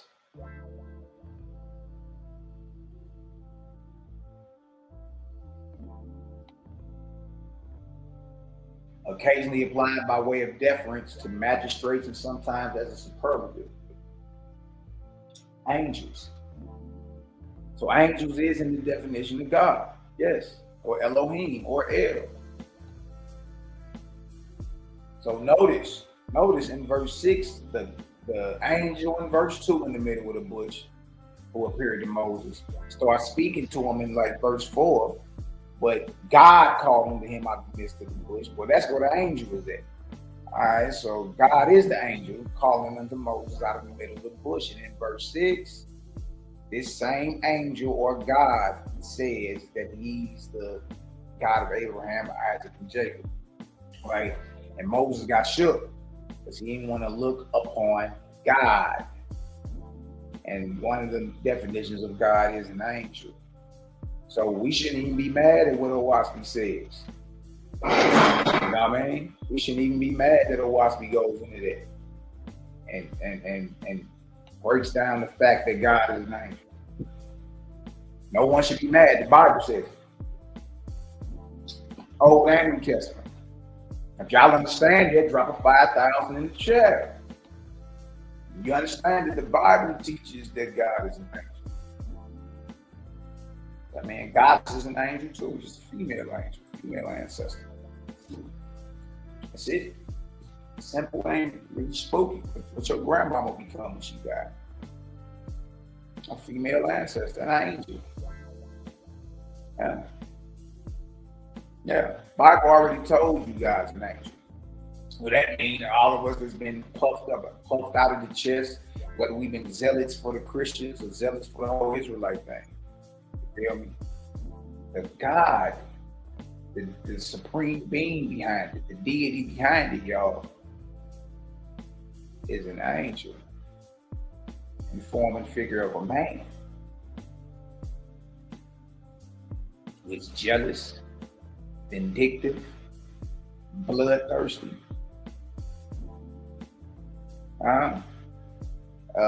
Commands genocide at times. Okay, slavery. This is why this is the most feared book in these constant streets. It's a wasp. It exposes, when you really trip off of it, it exposes the deities everywhere. Everywhere. So I went back to a wasp. Discipline 1:17 is a kingdom on earth as a king, and the king is nevertheless a mortal. So in like manner is the heavenly place of your God, a kingdom of angels. And the chief over them is God and angel also. Nobody should be mad at that. Especially nobody. You are the God of Abraham, Isaac, and Jacob. We just showed you in Exodus 3 verses 2 through 6 is an angel that was speaking to him out of the midst of the burning bush. He declared himself the God of Abraham, Isaac, and Jacob. That's Torah, Acts 7, verse 38 and verse 53. Stephen boldly claims that Moses and the elders received the 10 lively commandments from an angel. Exodus 31:18 says, after he finished communing with the Lord gave him 2 tablets of testimony written with the finger of God. Same God is an angel according to Torah and is an angel according to Acts. You shouldn't be mad when you read this. Only reason you should be somewhat mad, just to keep it a band with you, is because you realize you've been praying to a false one. Notice this is a true God talking, and he ain't said not one time pray to me. He gave praise to the Creator. Yeah, it's time to go back to the drawing board. Yes, it's time to go back. Look, it's only a matter of time. Either you're gonna correct this now, or you're gonna wait. You're gonna wait till then, when it's gonna be a lot harder, man. A lot harder. And the chief over them is God, an angel also. Look at this right here. So watch me get hard, boy. Yet nevertheless, the kingdom of your God embraces all the heavens of the earth, and it is also with all corporeal worlds and their atmospheric heavens. A God and organic heavens belong to each and all of them. So you just got to reveal the system and order on other physical worlds. Same system and order here is the same system and order on other countless worlds that the Creator has created. Same exact system and order. Look at this. Nor is this all, for there is a third resurrection. Oh, you never heard of that one, huh? There is a third resurrection in which the angels rise still higher in wisdom, love, and power, are sent by your God into Ethereum, midway between the planets and stars, the highest of all heavens, over which there are chiefs, who are also gods and goddesses, or still more comprehensive attributes. See, the sisters play a very important role in the Creator's creations. Absolutely. Therefore, this is what God is still talking, y'all. Therefore, I am like any other spirit of the dead, a one-time man upon the earth. Therefore, I am like any other spirit of the dead. God is like any other spirit of the dead. God is a one-time man upon the earth, even as you are in this day, but one within the organic heavens of the earth. If you getting some understanding thus far, man, y'all drop a 7,000 in the chat. Y'all see we ain't come to play. You gonna get the understanding. You gonna get the understanding. I promise you. I promise you gonna get the understanding. Drop a 7,000 in the chat. No reason to be mad. No reason to throw you a little hissy fit. For what? For what? What we doing that for? What we throwing a hissy fit for? There ain't no reason to. It just said what the Bible said. It just gave a deeper explanation on what it is. All right? Let's get busy. We're going back to watch the Book of Safar. We're going to get into some Nazarene and same literature today. We're gonna see what them boys around the first century was talking about. How you supposed to think of creating. And how they wasn't bound to no written book. They already knew it all had corruption in it. You supposed to take what's beneficial from you out these books, and whatever ain't beneficial, you supposed to throw it to the dogs. Throw it to the dogs. Ain't got nothing to do with me. See? And that's how you supposed to be getting down with any so-called spiritual book. You don't make yourself a slave to none of it. As soon as you hear something that rub your spirit the wrong way, you got every right to question it. You got every right to say, nah, my spirit don't agree with that.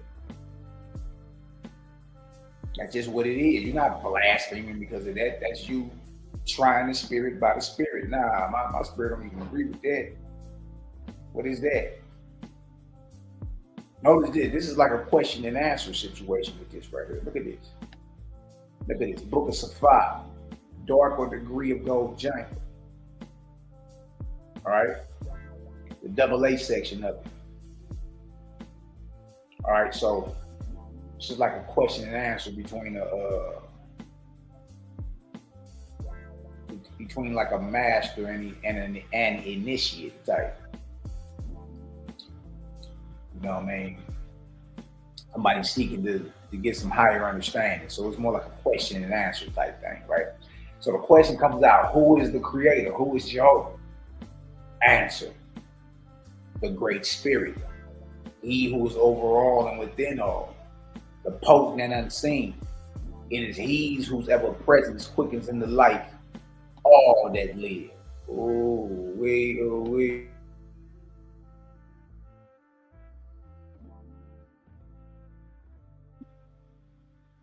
Look at this right here. Remember, how is the creator to be thought of? How do you think? What is it you hold up here about your maker? Right? At any time, have you thought something, you feel me, that was contrary to his character of being omnipotent, meaning all powerful, omniscient, meaning all knowledge, omnipresent, meaning every word at once, and unseen, physical. Not seeing that you see a man, woman, angel, animal, none of that, right? Knows what it says. It says, the great spirit, he who is over all and within all. The potent, omnipotent, and unseen. Potent means all powerful. So the creator is the great spirit, the creator is over all and within all. Omnipotent, all powerful, and unseen. It is he whose ever presence quickens into life all that live.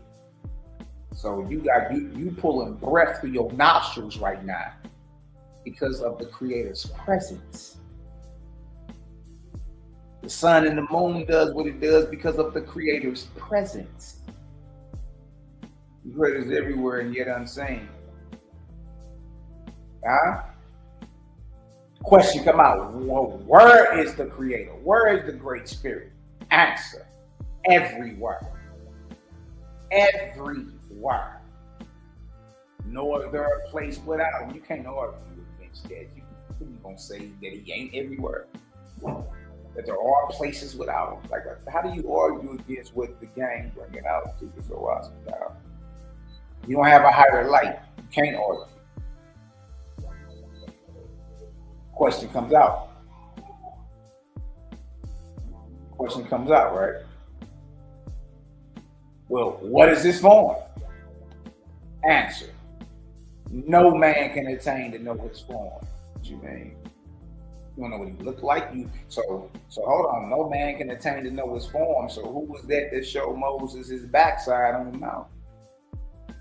Could it have been the same angel in the middle of the burning bush that gave the 10 Commandments, who finally showed Moses his hindquarters, his backside? Moses saw a form of his God, right?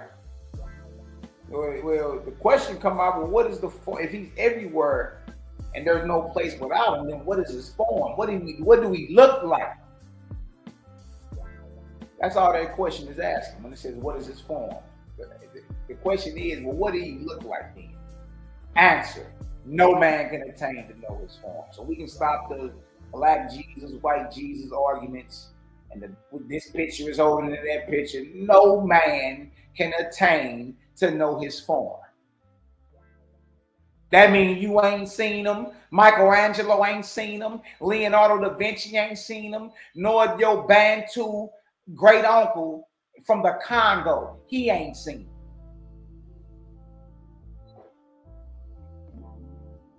The creator is not informing figure of a man. That's hard for people to grasp. See, now you can't, there's no idol. You can't make an idol of the creator.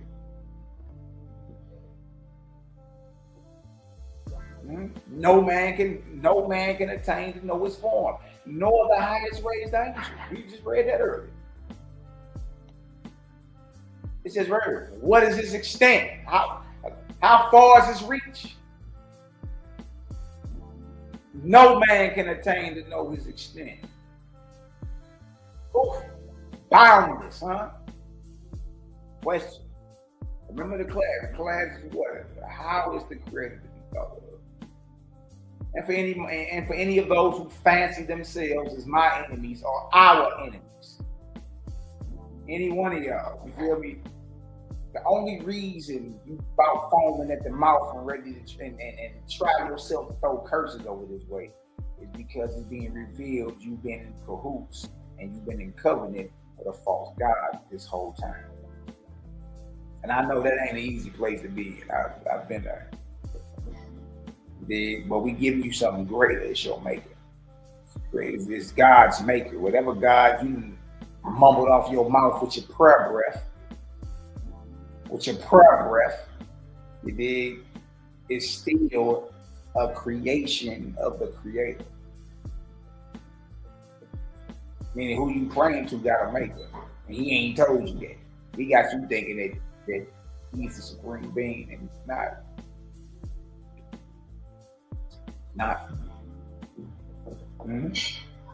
Question, is he a person? Answer, in as much as all are living are persons, so is he the all person of all things. And as much as his ever presence quickening the life all that live, so is his ever presence with the living, seeing, hearing, and feeling every word and act of all men, women, and children on earth and in heaven. Ball game. What is we talking about here? Seeing, hearing, and feeling every word and act of every man, woman, and child on earth and in heaven. Ball game. What is we even talking about here? You see, there's a difference between the creator and a God. We all been praying to God this whole time. You mean to tell me your spirit guide, your ancestor you've been cutting onions to, ain't told you like, hey, look, this you know that's not the creator. That's just one of your brothers and sisters you over there cutting onions to. You ain't been warned? Well, guess what that means about the one you claim is your spirit guide or guardian angel? They ain't know the creator either. See, those sent by the creator announces his glory. They declare to you his presence, whether in the flesh or in the spirit as an angel, an ancestor. Those that rock with creator, first thing off their lips, they announcing his glory. Ain't none of that. Seeing, hearing, and feeling. That's deep right there. Feeling. He don't just see what we do and hear what we do. He feel what we do. Every word and act of all men, women, and children on earth and in heaven. Your little spirit guide or your little ancestor you've been talking to, you know what I mean? You're praying to, who you've been cutting onions to, ain't told you about the glory of the creator. Strike one. What you mean? And they in the form and figure of a man. So I can see this something. Whether it's a statue or a picture you got up, or whether you can see some type of spirit apparition of this sucker, you've seen him. And he ain't told you that, look, I'm nowhere near, no, I'm not the guy, I'm just your brother. Nigga, listen to me. Don't pray to me, pray to him. This is who I pray to. Only by righteousness, good and good works can you even endure the light of the creator's kingdom. You ain't talking about that, you ain't talking about no resurrection. Next question. Look at this right here. Look at this right here. Well, where does his name come from? Answer. As the wind whispers in the leaves and utters oh, and the ocean surge and then the thunder above and in the winter shrill whistle, so came the name which has become Jehovah and Eloi and Elohim and When? No, he. How was he discovered? Answer. The angels of heaven taught man of him. The angels of heaven taught man of the Creator. Who are the angels of heaven? Answer. People who once lived on earth or other corporeal worlds with an S. Angels are simply one-time mortals who have crossed over and become angels, spirits, ancestors, whatever floats your boat, whatever. Well, what is their form? What the angels look like? Answer. Even just like mortals, just like us. That's why in the Bible, when angels appear, people say they saw a man. Because angels are one-time men, women, who once lived on either this world or another corporeal world. You hear and see and feel this higher light of watch these drop. It's flowing like water. It's flowing like water.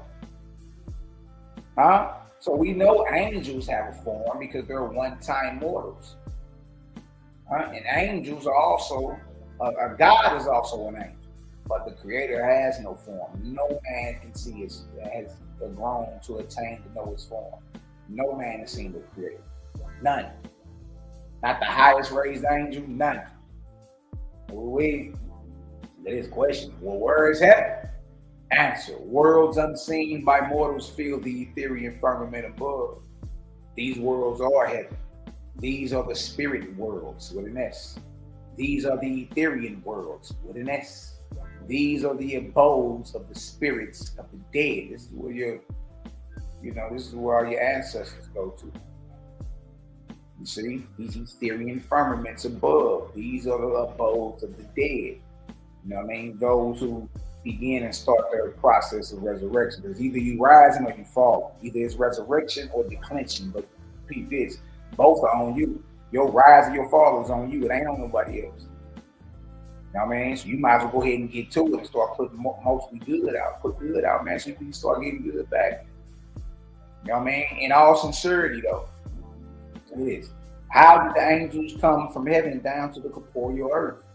In the Danai, or the beginning of an art cycle, they come direct. At other times, they come through familiar spirits. Question, who are familiar spirits? Answer, our fathers, see? Familiar, family spirits, familiar.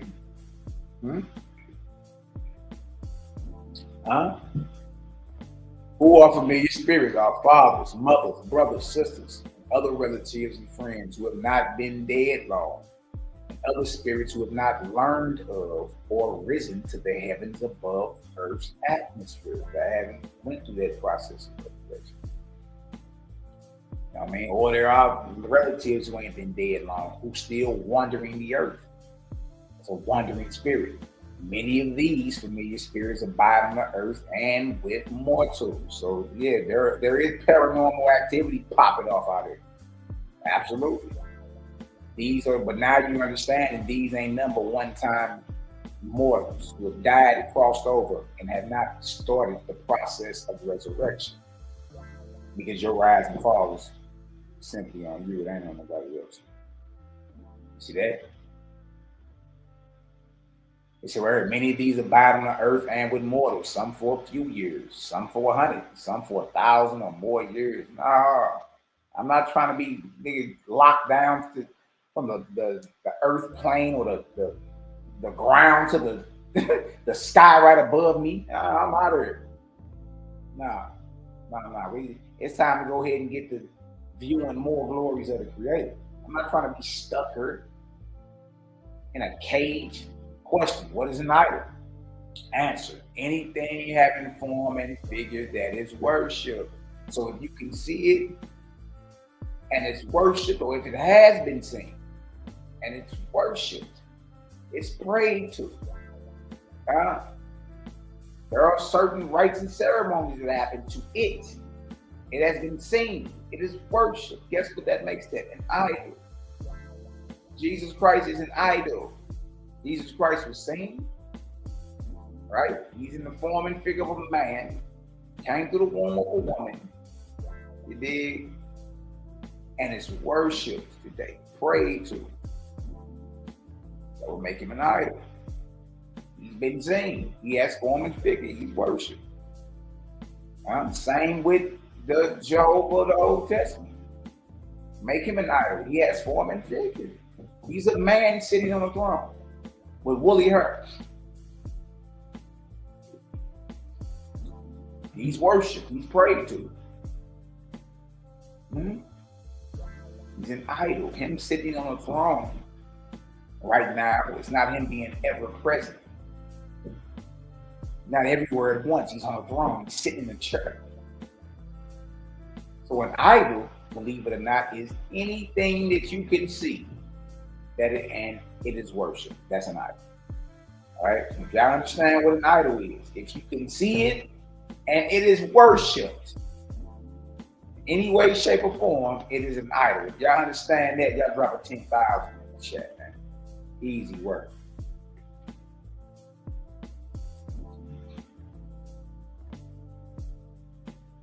Now I'm talking about if you can see it,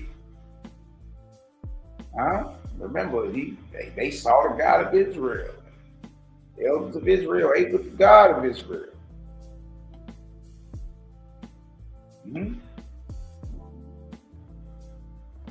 Oh man, we gotta be real with ourselves. Moses saw that angel in the midst of that bush. That angel said he was the God of Abraham, Isaac, and Jacob. You know what I mean?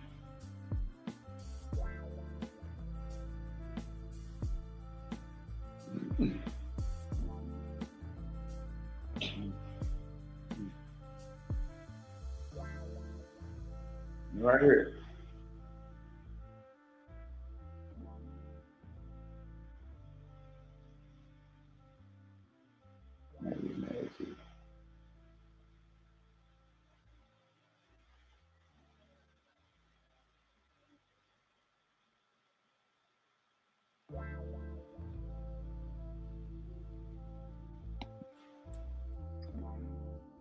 So y'all there.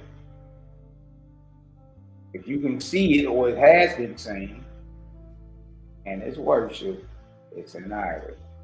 That's whether that's picture, whether that's stone.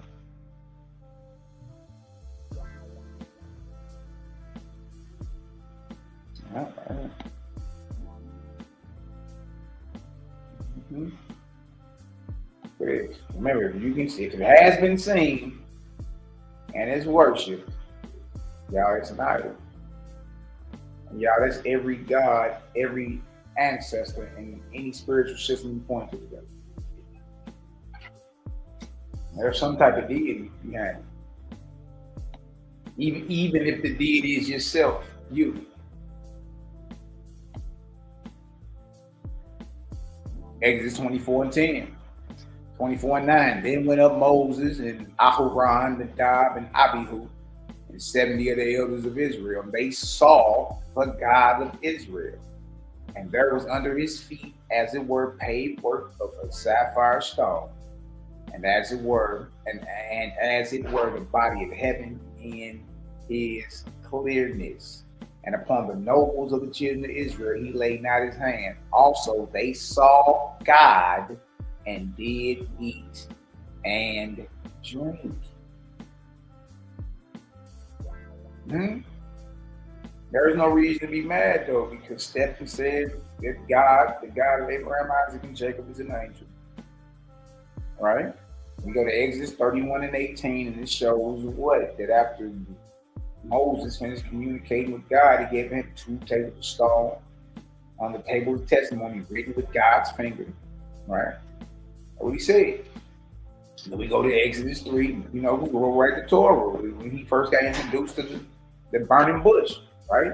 And it said it was an angel of the Lord in the middle of the bush. And the angel of the Lord, you dig down in verse 4, is God in the middle of the bush. And out of the midst of the bush, that this same God or angel told Moses he was the God of Abraham, Isaac, and Jacob. That's an angel. It's a lawful to worship angels. We're worshiping angels now. Well, we just read that an idol is anything that has form and figure that is worship. If it has form, you can see it. And they saw the God of Israel. And they saw the God of Israel. And there was under his feet, as it were, a paved work of a sapphire stone, and as it were, the body of heaven in its clearness. And upon the nobles of the children of Israel, he laid not his hand. Also, they saw God and did eat and drink. Y'all see that? Let me slow you down. Slow you down. That's it. You so quick. Slow down. But once you slow down, you get it. You get it. You get it. You just slow down. So what is an idol again? Anything having form and figure that is worship. Anything.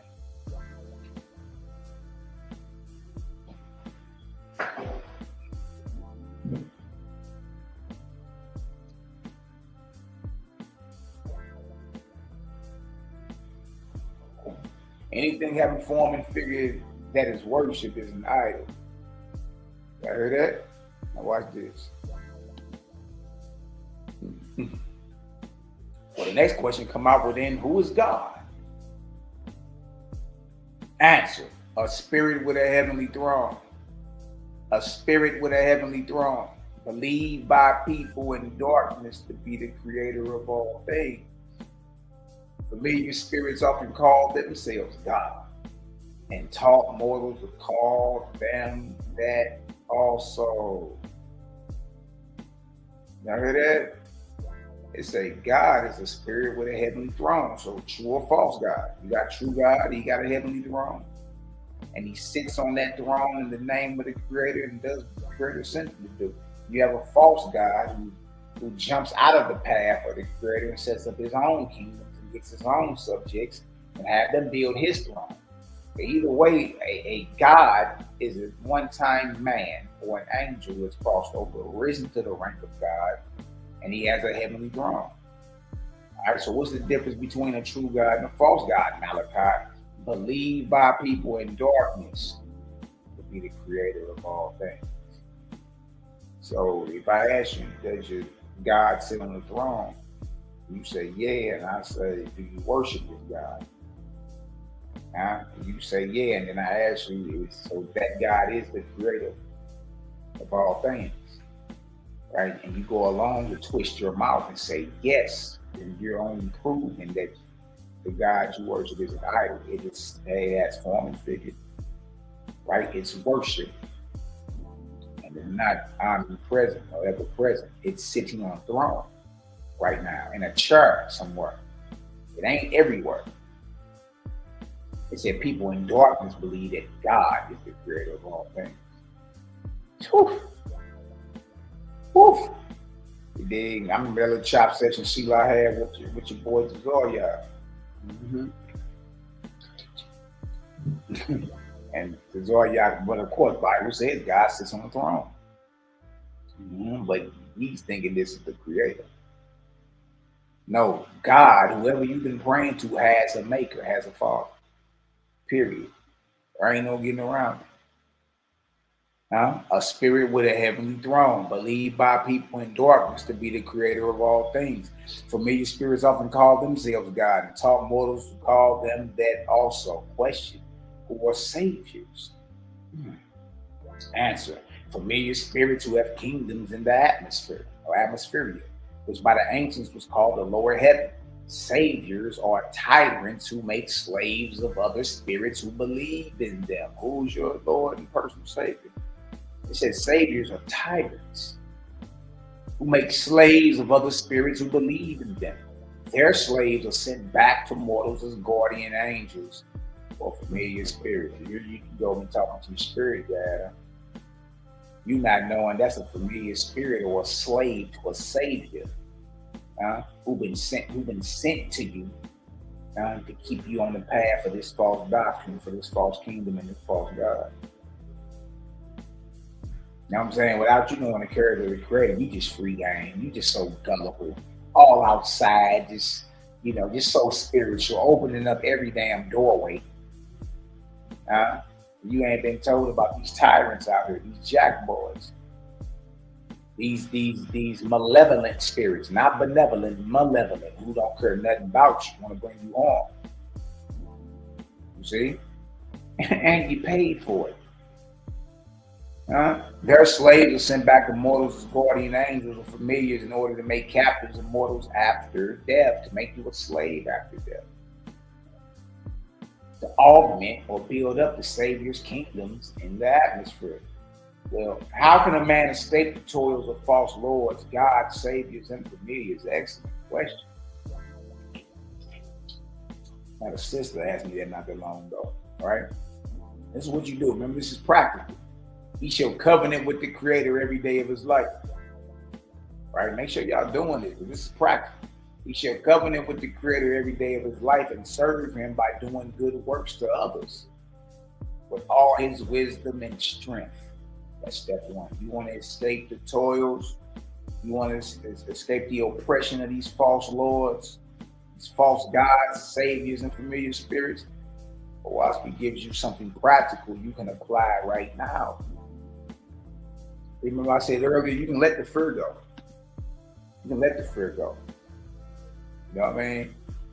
You ain't, none of this is your fault. Right? But all praises to the Creator for providing, you know what I mean, a way for us to understand. And we can start pulling ourselves up out of these dark spots. You know what I mean? Because we understand the system in order. So, you know, especially if you've been, especially if you was devoted to the deity. You know what I mean? You was in covenant with the deity. You went through certain rites and ceremonies. Whether that was communion, this is my body, this is my blood, or whatever it may be. You going through rites and ceremonies to put you in covenant with these lords, false lords, gods, saviors, and familiars. So what can you do to break that covenant? Now, first thing you gotta do is open up your mouth. All right. He shall covenant with the Creator every day of his life and serve him. How do you serve Creator, Malachi? How? By doing good works to others.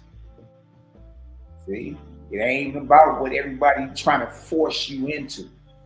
They want to force you into being an Israelite, force you into being Muslim, force you into being Kamisha, force you into being a 5%er, force you into the different ancestral worships and African spiritualities, force you into it. See that? This is simple over this way. Just do something good for somebody, man. And when you're doing it, do it with all your wisdom and strength. Don't half step with doing good. Do good all the way, man. You know what I mean? Don't be no half step in spirit. Go the whole way. Yeah, no, we take a step and a half. We ain't half stepping. You know what I mean? It says so, and serve him by doing good works to others with all his wisdom and strength. That's step one. You want to escape the bondage of these false gods?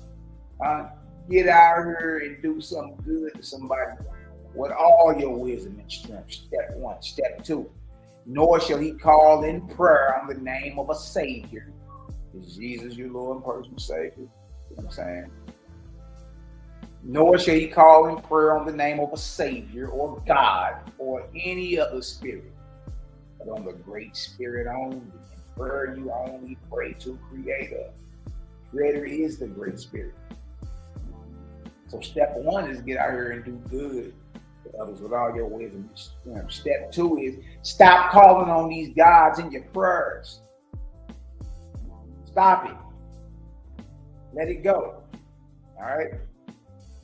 Step three, if he does this and he eschews contention, war, leadership, earthly gain, and earthly aggrandizement, then Etherian angels will come and guard him in the name of the Creator. Ooh, he's got a 3-step process on how to uncovenant yourself. With the false gods, lords, saviors, and familiars. You guys got a 3-step practical process that you can do right now to come from up under the clutches of these so-called false gods. What's step one, Malachi? Get out here and do something good for someone else and do it with all your wisdom and strength. Step two is stop calling on prayer. Stop calling on the name of these false gods and lords in prayer. Zip that up.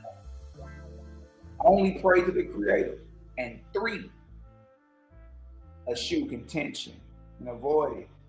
If you ain't got to fight, don't fight.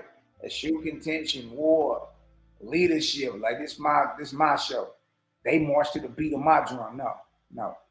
Eschew leadership, earthly gain, and earthly aggrandizement. You know what I mean? Just, worldly applause and all that. Like some people live for that type of thing. Right? If you do that, right, then Ethereal angels will come and guard him in the name of the Creator. Woo! Huh? Ooh-wee. Yeah, that boy ran. We'll put on his track slippers. He put on his track slippers and got about her.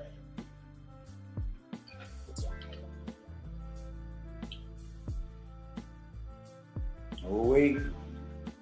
How is the Creator to be thought of, man? That's the topic. That's what we're talking about today. All right, so Ethereal angels will come and guard you. Who are Ethereans? Answer: spirits who have risen above the bondage of the earth and its atmosphere. Spirits who can come only to mortals who have attained beyond earthly desires.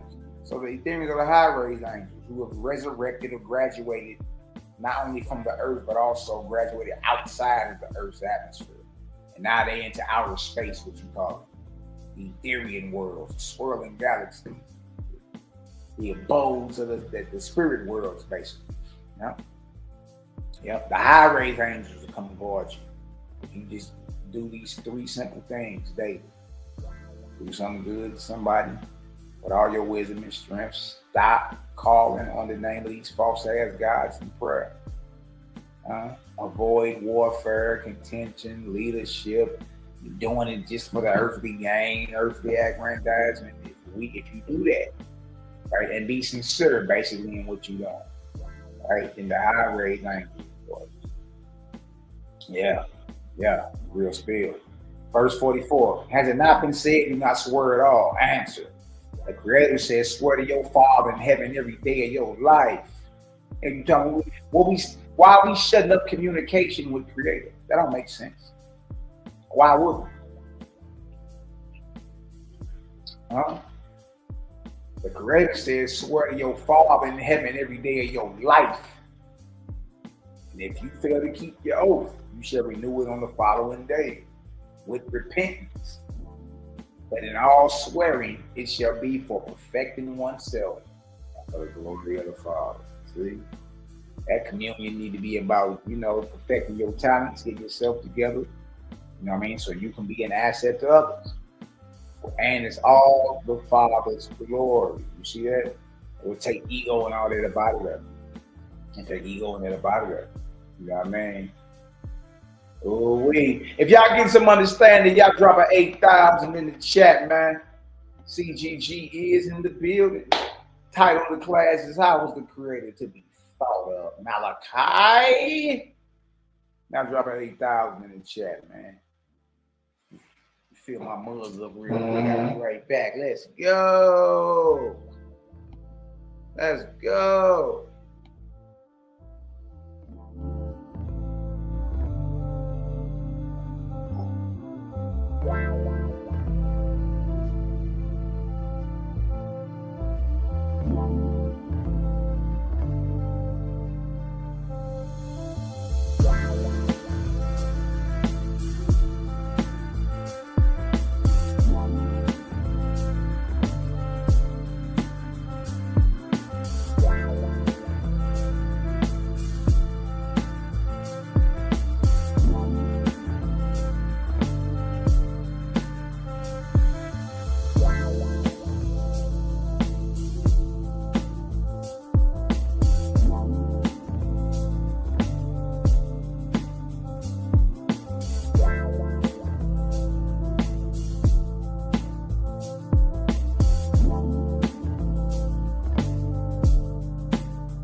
Mic check, 1 2 1 2. Had to handle some business real quick, man. Y'all see the title, How is the Creator to be thought of? What is it that you hold up top about your maker?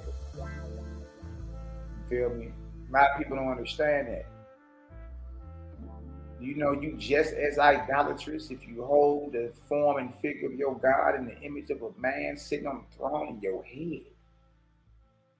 You just as idolatrous as the one who got the stone statue of Buddha. Just as idolatrous. Remember, the Creator is not in the form and figure of a man, a woman, angel, or an animal. You feel me?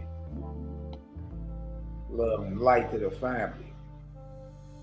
Love and light to the family. Shout out to my brother Cosmine, Cal, the cloud kicker. Number love and light to you, Cal, man. Before I love on you, brother, and your entire family, may the Creator's spirit of comfort, you know, guide you, and wisdom guide you during these trying times, my brother. May our Nisi Poo rise in power and experience all the glories that the Creator has for. You understand? Hold your head up, brother. Your family is heard of the hug on you, love on you, all that good stuff, man. You dig? And if we can't do it, then we out here, you know what I mean, tiptoeing through the tulips when it comes to this real work. You know what I mean? So just know y'all in our prayers, brother. And the beautiful thing is we embrace our loved ones again, man. You know what I mean? We embrace them again. Or may the memory of your beloved daughter be favored, brother. Real spill all day. All right, we in escrow. We in escrow 40. Now let's say right there. So we in escrow 40. Remember, how was the Creator to be thought of? Right? Oh, I speak. But for the time of my fulfillment of my revelations, it would not be sufficient for either heaven or earth to reestablish spiritual communion. But it shall also be shown to them that there are kingdoms and principalities in heaven, and they are ruled over by both good and bad gods. Spiritual wickedness in high places. But moreover, they shall understand the truth, that whoever worships Buddha shall go to Buddha to be his slaves. Whoever worships Brahma shall go to Brahma and be his slaves. Y'all, the same apply with Christ. Same apply with Jibril, who pump faking like he the Allah. Yeah, that's where you're going. As a slave, to augment their heavenly kingdoms into its fall.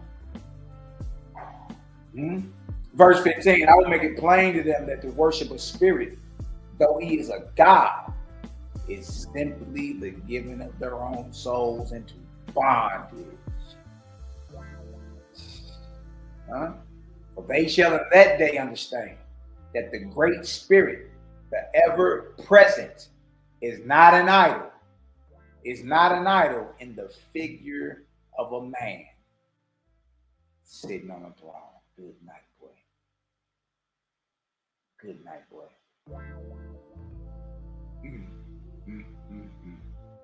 Now pause and reflect over what it is that you've been conditioned to, quote unquote, believe about God.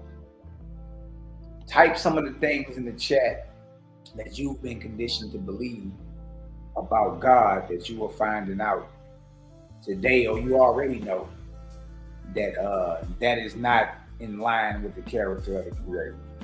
Type some of the things that you found out either today or on your journey that you found out ain't got nothing to do with the Creator at all. For they shall understand, I will make it plain to them, right, that to worship a spirit, though he is a God, is simply the giving of their own souls into bondage. Ooh, and it's voluntary. It's a choice. You gave that up. You became a slave, quoted and devoted. Quoted and devoted. See that? It's simply the giving of their own souls into bondage. So it is a choice. For they shall in that day understand that the great spirit or the creator, the ever present, is not an idol, the figure of a man sitting on the throne. Boy, that's a headshot right there, boy. That's a headshot right there. So the creator is omnipresent, all places at the same time, omniscient, all knowledge, omnipotent, all powerful, invisible, impossible to look upon as you see other men, women, children, or animals. These are the main attributes belonging to the ever-present creator, whose magnitude is incomprehensible and whose presence is everywhere.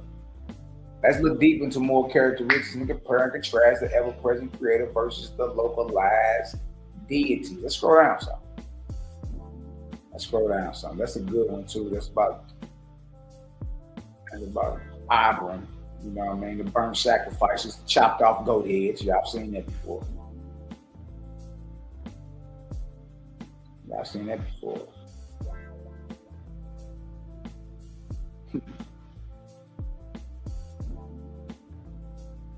Let no one say when he is tempted, I am tempted by God. God cannot be tempted by evil. And he himself tempts no man. James 1:13. God said to Abraham, behold, it is an easy matter to talk, to commune with spirits, but to judge righteously regarding them is not so easy. First book of God, 9:5. Oh, I spread. Good night, boy. Serious business. It's easy to talk with them, but to discern righteously, that ain't necessarily so easy for you. Let's get into some of these teachings of Abraham real quick. We're going to get into some of them. Don't fret. We about to get into some of this Nazarene scene lit too. We about to get into that. They was talking the same thing. Like, hey, look. Something ain't right. What's that? Now look what Abraham said. This is the first book of God, chapter 10. Oh, I speak, body blow. Abraham got teachings in O I speak. Teachings.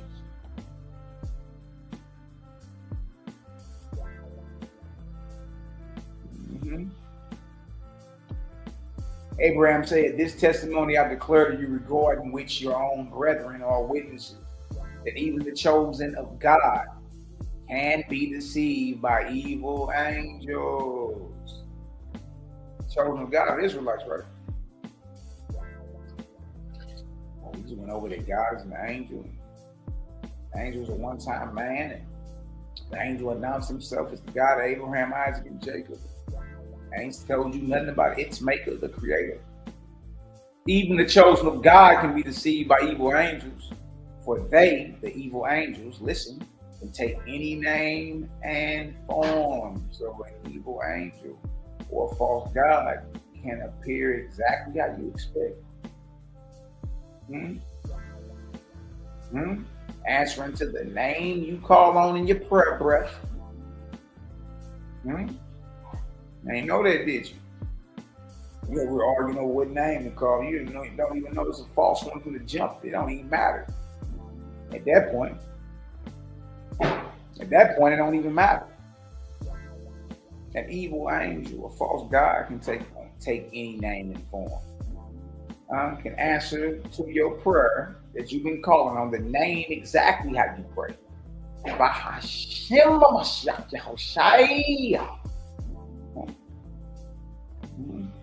And come looking exactly how you got hanging up on your walls.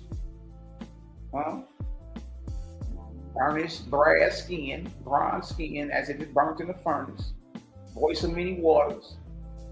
Eyes of his eyes, bloodshot red, perfectly trimmed gray afro. With bloody garments and a sword that smite the nations. Little blood up to the horses, brother. But did you know that you've been deceived this whole time? Because an evil angel can come in the very name you pray in, and look at exactly how you expect. Do a slight miracle You're hook, line, and sinker. You're not even supposed to be looking for none of that. It don't matter if you pop up looking like your twin. It don't matter. And having no fear of God before them, declare falsehood for truth and darkness for light. And also, if you have seen the evilest of cities, even as well as the purest may be the abiding places of angels, for which reason you shall not seek miracles and signs. He says, stop looking for if this deity can do a miracle. Stop listening for a name. Stop looking for how you expect his garments to look and what his skin look like. Stop. You're gonna be deceived if you keep tripping like that. See, let me give you some of this game though. You see, greater game come out with the spiritual game. Let you know, like, hey, look, watch out. Watch out, because hey, if that's all you need, all they gotta do is come look at them how you expect them to look. Answering in the name you call on and pray in your prayer breath. Do a slight miracle, and guess what? They can tell, once they got you, they can go tell you to go, hey, go over there and kill all them babies. 30th. You going over there with a battery in your back about to perform all types of wickedness. See, character of the creator is key, man. If you don't know the character of the creator, listen, you're fooled out here. You're fooled. For which reason you should not seek signs and miracles, for these may be from evil spirits, even though they show their bodies or converse learnedly. It is not in the power of man to know by words, I'm Yahweh Bahashem Yahweh Shai, and signs, you have a miracle, or what they looking like, or by oaths or promises, what is true. That's not what you given to know truth. You're not giving that. You know what I mean? Oh wait. Hold on 1 second.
Mic check, my bad, family. Had to handle some business real quick. Now look at this, man. Peep this spiritual game now. Peep this spiritual game now. Alright. Right here. For which reasons you should not seek signs and miracles, for these may be from evil spirits, even though they show their bodies or converse learnedly.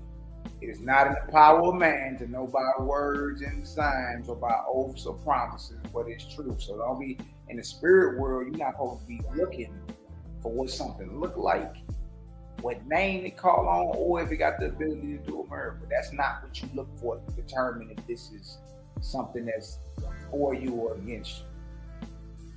But trip off that. That's what everybody who said you spirit focus on. What a thing look like, what name it answer to, and if it got some type of spiritual power. That's it. That's it. And that's every system. That's damn near every spiritual system, right? Look at it. Look at it. But the Father has created one thing besides, which is his own light. For which reason be believing toward men and angels. Now they teach you according to Creator, which is, now look at this, which is life to all and happiness to all without sacrifice to any. They are holy. Now trip off that. Trip off that right there. Notice it say, believe them if they come with the message of what? Life to all. Happiness to all. Without the sacrifice to any. Without the murder, without the bloodshed of any. When something gotta die, innocent animal, innocent man. Now, man, in order for you to be pardoned. Right? See? So it's letting you know, trip off the message. Y'all steady trip off the message. Y'all tripping off the wrong thing. You know what I mean? Y'all tripping off the wrong thing. You tripping off what a thing look like, what name it answer to, and if it can do a miracle. Abraham teaching right here telling you that no, only believe a man or a spirit if they teach you according to the Creator, which is what? Life to all. The message they bring got to do with life to all, happiness to all, without the sacrifice of any. All right, that's a good message. That's from the Creator. That's what's up. See? Real easy. Not about what a thing look like or if it can do a miracle or if it answers to what you've been praying in. Huh? If a man or angel says, visit the sick and administer to the distressed, follow his advice. For it is of the Father. So now, dealing in your spirit communions and all that, now you gotta weigh the messages that come through. The downloads everybody claim they get, and you gotta weigh them. Everyone that come knocking. It's about life, love, liberty, to all, happiness to all, without the sacrifice to any. It's about me doing good works to others, like visiting the sick and stressing. Yeah, but trip off this. Trip off this. But if man or angel says do this and you should have profit or glory or applause, do not obey him. Look at that. And that's crazy because that ain't hurting nobody else, but it's for self. It's selfishness. It's the earthly aggrandizement. It's, it ain't a party that I get here. Everything's a standing ovation and an attaboy. Hey, y'all little jokers, chill out. But if man or angel says do this, you shall have profit or glory or applause, you do not obey him. For he advises for yourself and not for the brotherhood of man.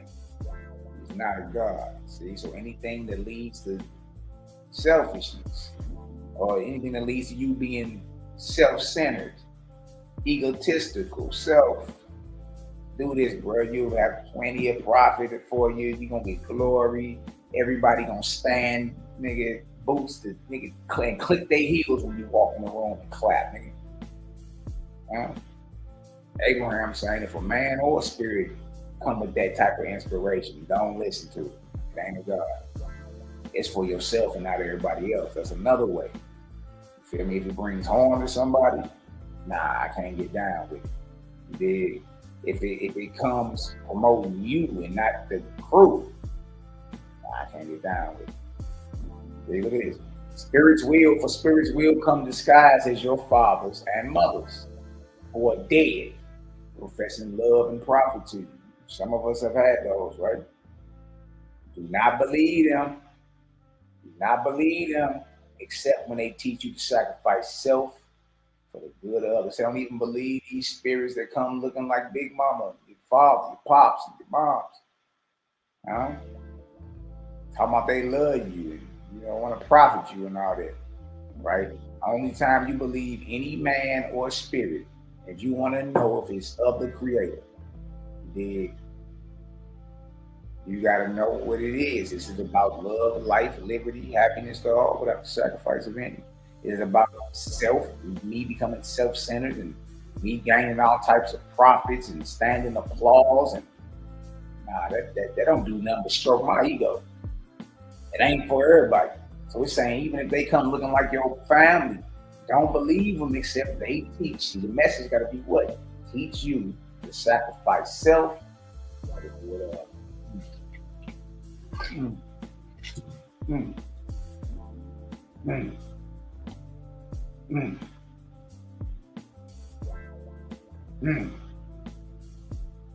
Good night. The wicked in heart having profited in herds and in gold and silver say, behold, God has blessed me. But I say to you, they are cursed, not of God, as he gathered you together here because you were rich. Israelites. Were you gathered because you were rich? No. You were slaves and in poverty, sick and in bondage. He came and delivered you. Be like him and he will abide with you. If the Spirit says, behold, I am your father, say to him, it is well. What do you want? See how you supposed to communicate? Even the Spirit is your father. See, it's just as many scandalous spirits in the spirit world as it is physical people on this earth. You know what I mean? So it's letting you know, it's letting you know how to communicate, how to commune. Don't be out here in the spirit world all gullible. You feel me? Just thinking every spirit is for you. That's not the truth. Some things in the spirit world are against us. Or even if a spirit says, behold, I am your father, say to him, it is well, what do you want? So you gotta be a straight shooter. You gotta shoot straight. Dealing with these paranormals, dealing with these spirits. I ain't denying the experience. I ain't denying the communication. It's just what you supposed to say when certain things skip across your plate. Surely every download ain't good for you. And when he answers you, consider if his words are of God, which are for the glory of the Creator. And if his words are not of God, you should challenge him to prove himself. See, because everyone that the Creator sends announces his glory, declares his ever presence. Everyone, whether it's mortals or angels, that's what they do first. Yet neither shall man flatter himself by saying, behold, I have joined the faithless, or the Israelites. My soul shall escape hell. For in that day and hour, God may be putting him to the test to see if his heart is for good works and holiness. For because you profess God, you are doubly bound to practice godliness in your behavior toward men and angels. First book of God, chapter 3, verse 7. And God came to post saying, what is the extent of your fidelity to the All-Highest light? Answer, I will obey him in all things. Question, God said, would you sacrifice your 3 sons if commanded by your Creator? Poe said, answer, they are the Creator's, not mine. How dare I sacrifice that which is another's? You heard me? How dare, and God asked me.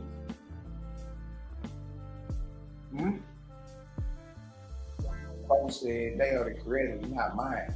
How dare I sacrifice that which is another's? God said, you are wise. You know the Ormazdian law. Who is Ormazd and what is the Ormazdian law? Chapter 1 of Divinity, OISP, headshot. God said, this then is the Ormazdian law. Ormazd, the Creator, displays his creations which he created. He set the stars in the firmament. These are the words of the book of the Almighty. These are the words of the book of the Almighty. He set the stars in the firmament. These are the words of the book of the Almighty. He made the substances of the earth and all the things on and in it. These are the words of the Creator, Ormazd, the Jehovah. So Ormazd and Jehovah just other names for who, y'all? the Creator. And just a different name they call them toward the Persia and Indian areas. They call them Ormaz, which means master light. See? So when you read Owaspi, you read Ormaz sometimes. Ormaz is just another name for a creator, just like Jehovah is. It's like the Great Spirit is. See that? The substances of things going and coming forever, creating and dissolving from one shape into another. These are the Ormazdian law. The who law? The Jehovian law. Ormaz and Jehovah are other names for the Creator. If y'all understand that, y'all drop me a 2000 in the chat, man. Ormaz and Jehovah, the Great Spirit, are just other names for the omnipresent, ever-present Creator. It's just, he was called different things in different divisions of the earth. But the way they knew it was the Creator was based off what? The message. Love, life, liberty, and happiness to all, without the sacrifice of any. Becoming selfless. Not believe in any spirit just because it looked like you expected to, or answer to the name you've been calling on in your prayer breath, or even do a miracle. That's not how you dictated this is of the Creator. How do you dictate it? By the doctrine, by the message they come with. First and foremost, any angel or any man sent from the Creator is always going to announce the Creator's glory and declare his ever presence. Strike one and they ain't doing that. Strike one, they ain't doing that. You feel me? Look at this. By virtue of his presence, these things speak and press upon one another forever. What these things speak upon the soul of man, write upon the soul of man. These are man's knowledge. See, you are the book, right? Acquired by the Ormazdian law, the Jehovian law. See? What these things speak upon the souls of angels, write upon the souls of angels. These are the angels' knowledge acquired by the Ormazdian law, the Jehovian law, angels and men. Right? Same system and order. Ormaz is another name for the ever-present Creator. The Ormazdian law is the law of the Creator. Also, Ormaz means master light. Ormaz equal to Jehovah the Creator. Let's talk about these lion pens of the scribes.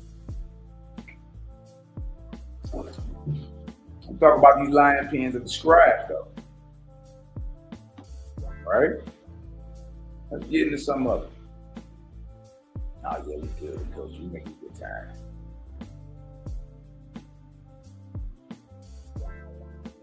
What's up, little jumper? What's happening? You right? What's happening? You good? You can't walk with joker. Like lion pen and describe Jeremiah 8:8. Now this is in the Bible. So again, you know what I mean? Just because we go outside the Bible and show something that agrees with it, there ain't really nothing for you to be angry about. What are you mad about? You right.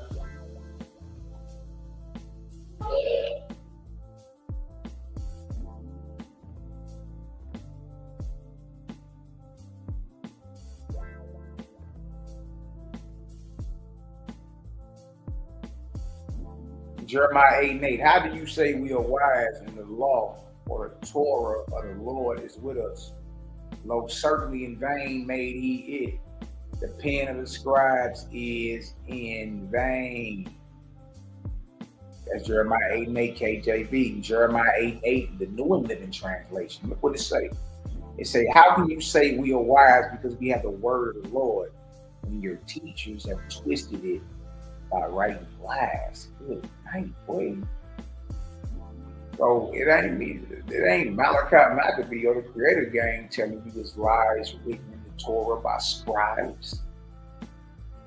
Huh? The Bible is telling you this. And see, what you have is men in denial trying to deny the fact that, you know what I mean? Hey, look, Jack, that's reality. Especially if you slow it down. Especially if you slow it down, it's really over. You know what I mean? You might as well come on home. Look at this, Jeremiah 8:8 ESV. How can you say we are wise and the law of the Lord is with us? But behold, the lion pen of the scribes have made it.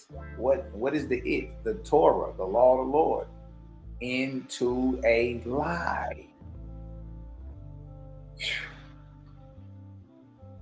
what I'm saying. So it ain't even like the Old Testament brothers got preeminence over the New Testament brothers. Like you hit from Genesis, the first page, to Revelation, the last page. You hit. You know what I mean? You want to sink a ship out. The Bible's telling you this lies written in it. You know what I mean? That's against the character of the Creator. It's not conducive to the character of the Creator. The Bible tells you this. Jeremiah 8:8, NET. How can you say we are wise? We had a Torah of the Lord. The truth is, those who teach it have used their writings to make it say what it does not really mean.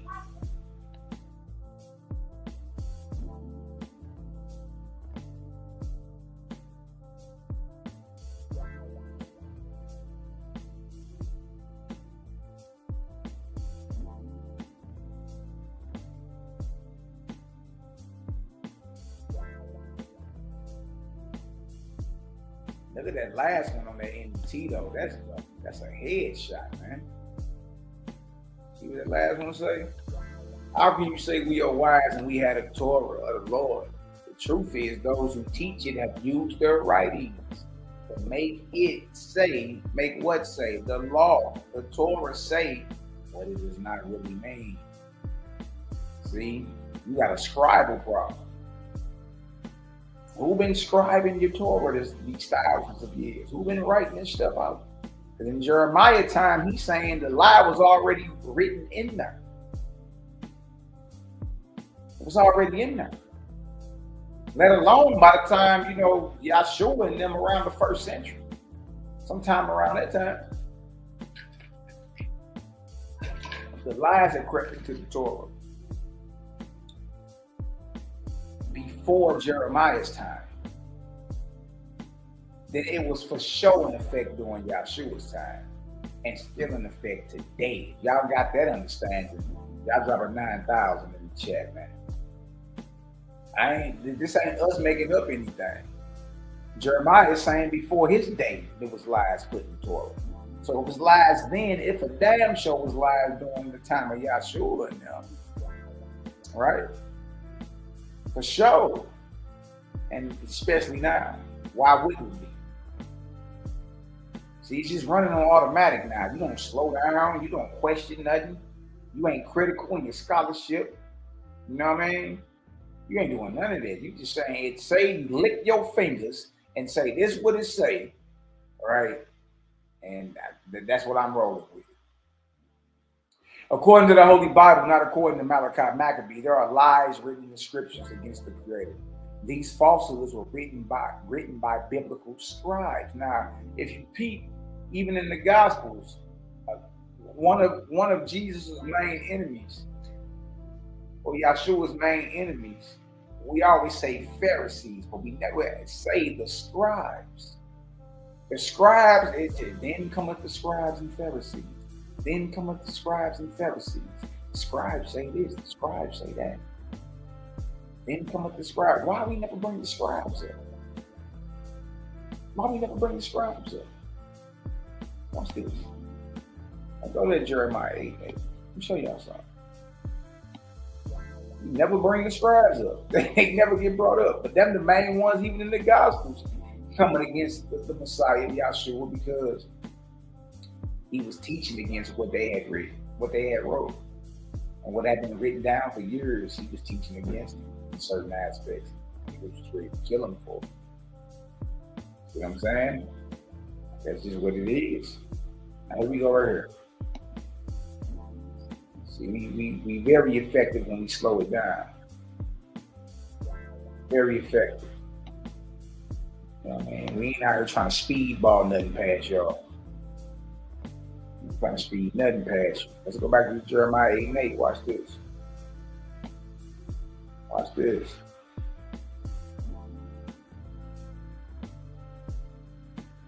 Now, Jeremiah 8:8, scribes. Click on it now.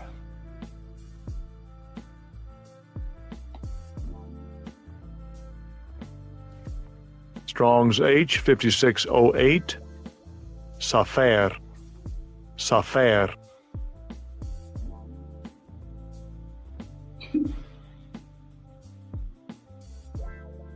Man, that's all right here. I'm just gonna start up top. All right.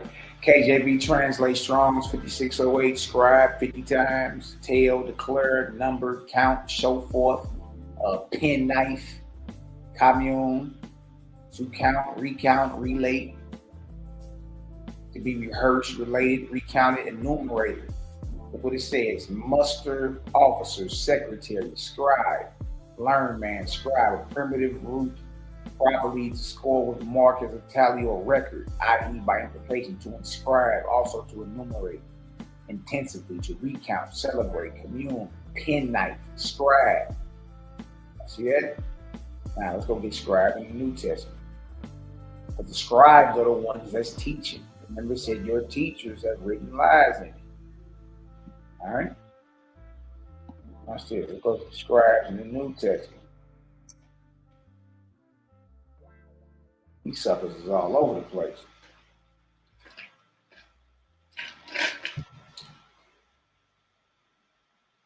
Right here.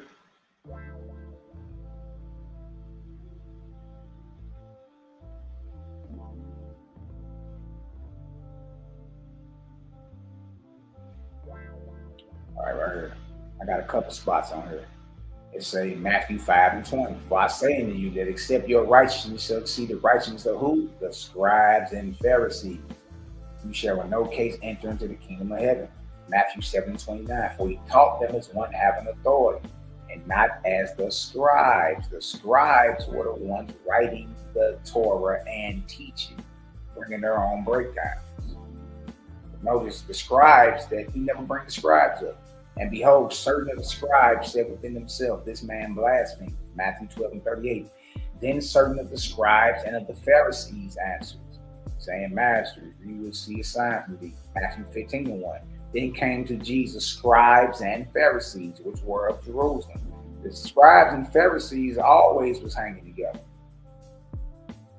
But we always bring up the Pharisees. Sometimes we bring up the Sadducees and all that. Y'all, why don't we ever bring the scribes up? The scribes are the ones responsible for writing out the Torah, writing out the scriptures. And they are the ones responsible for edifying, giving proper breakdowns. Right? And you notice everywhere where you see the Pharisees, for the most part, you see these scribes. And yet they don't even get whispered as Yahshua's enemies. Scribes. The ones writing it out.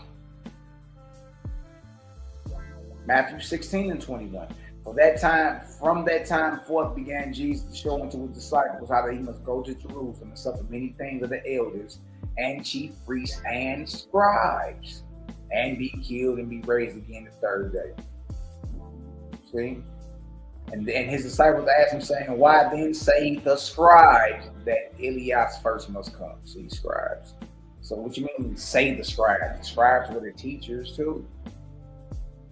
See that? Let's go into this. Let's go into scribe in the Greek.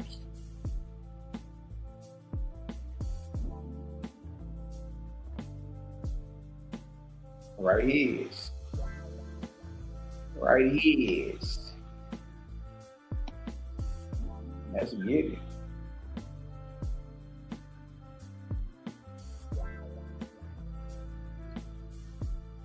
The Bible is telling you the scribes put errors in it. Everything ain't right. Strong's G 1122. Grammatus. Grammatus. Sound like where you get grammar from. Grammatus. Oh, we talking about son? Are we talking about son?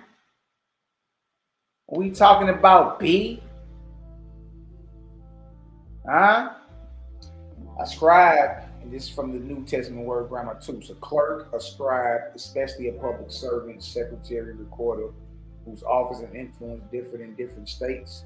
In the Bible, a scribe is a man learned in the Mosaic law or the Torah and in the sacred writings, an interpreter, teacher. Scribes examined the more difficult and subtle questions of the law, added to the Mosaic law decisions of various kinds to elucidate its meaning and scope, and did this to the detriment of religion. You mean to tell me the scribes back then were the ones adding to and taking from the Torah? It will make sense. Jeremiah just said that the scribes have written lies in the Torah or the law. So how do you say we wise and we got that when there are scribal errors in it, lies in it that are there on purpose? Y'all see what scribes do? They add to the Mosaic law. Huh? And you peep. See how deep it go, man. Should go deep. I'm telling you. You see, they was right there. Then come the scribes and Pharisees. We don't never talk about the scribes. We like, man, you a Pharisee, dog. Nigga, you were op. Nigga, you were Sadducee. You were Sadducee. You were op. I ain't heard nothing about no scribes yet, though. They was right there. Enemies of Yahshua. Enemies of Mashiach. Scribes.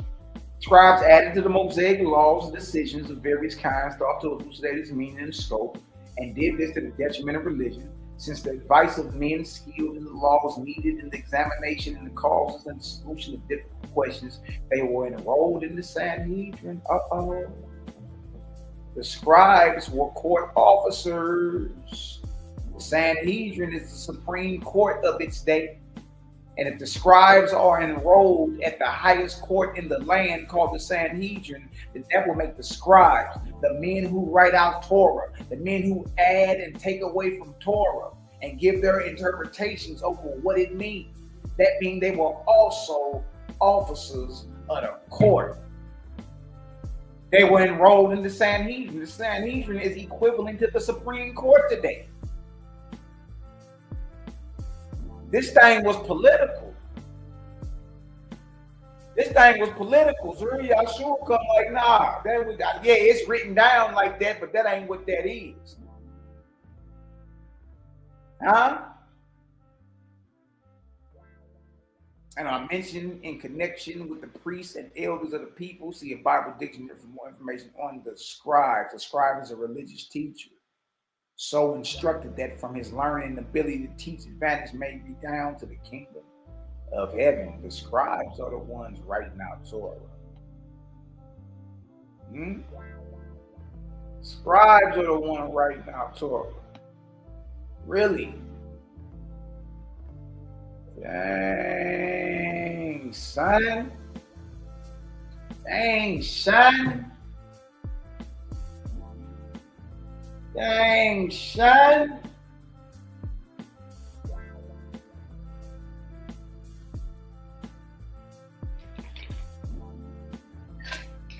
Jeremiah 8:8 ESV NAT.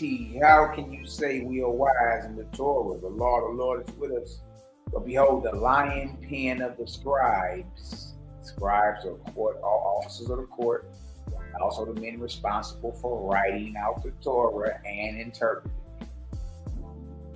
And they've been deputized by the highest court in the land. These are some powerful men, directly in charge over your understanding, your salvation. It makes sense why they wanted the main office of Yahshua, but they're never spoke on. Nobody ever speaks about it. Scribes. Jeremiah 8:8 NET. How can you say we are wise and we had a law of the Lord? The truth is those who teach it have used their writings to make it say what it does not really mean. Here you go. Here you go, mad. According to the Holy Bible, not according to Malaki Macabee, there are lies written in the scriptures against the Creator. These falsehoods, hey boy, stop. These falsehoods were written by biblical scribes. Since this is true, our job is to navigate these turbulent waters and try or test the spirit by the Spirit. Since there are lies written in it, everything you read in the Holy Bible is not true. Breathe easy. None of this is your fault. None of it. We about to go to the Nazarene Acts of the Apostles. Let's get into some of this Nazarene Essene literature. Let's see what the followers of the Essene or Nazarene Yahshua were talking about concerning the Torah and the Creator and how you're supposed to think about the Creator. Let's get into some of that. You know what I mean? Let me get this little joke with some water real quick. I'll be right back. See.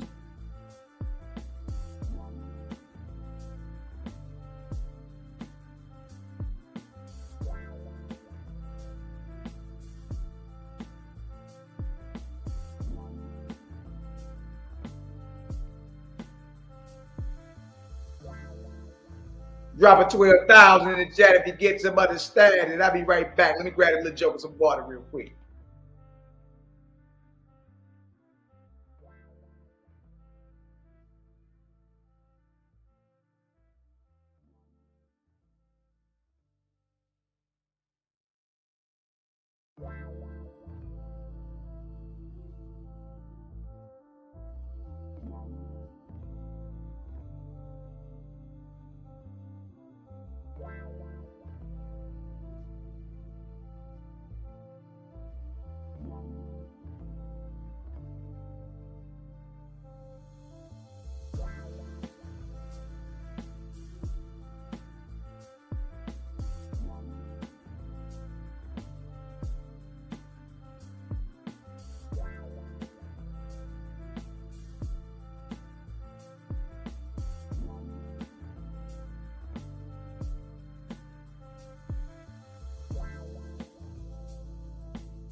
Mic check, 1 2 1 2. Let's get into some of this.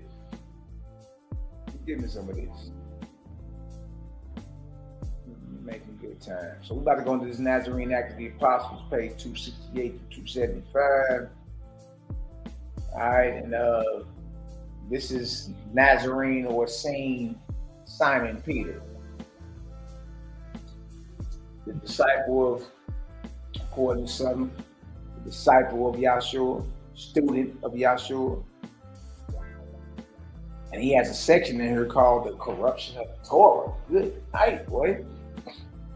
Good night. All right, so let's see what these Essenes and Nazarenes was talking about close to 2,000 years ago, right? And again, if it was corrupt in Jeremiah's time, if a show was corrupt in the Messiah's time, how much more now? How much more now, especially when we know we're dealing with scribes, right?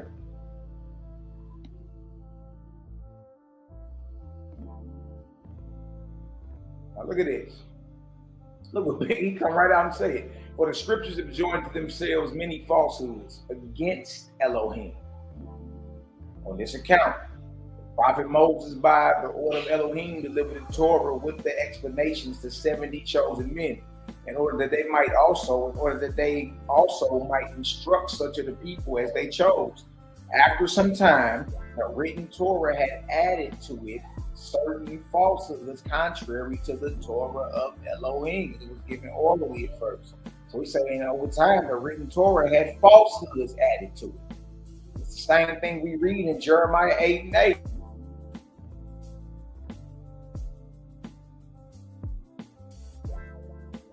You see that, y'all? It says right here, it says, in order that they also might instruct such of the people as they chose after some time, the written Torah had added to it certain falsehoods, contrary to the Torah of Elohim. So there's a difference between the instructions, the written instructions versus what Elohim or God gave. The written Torah had added to it certain falsehoods that was opposite of what was given orally. That's what he's saying right there.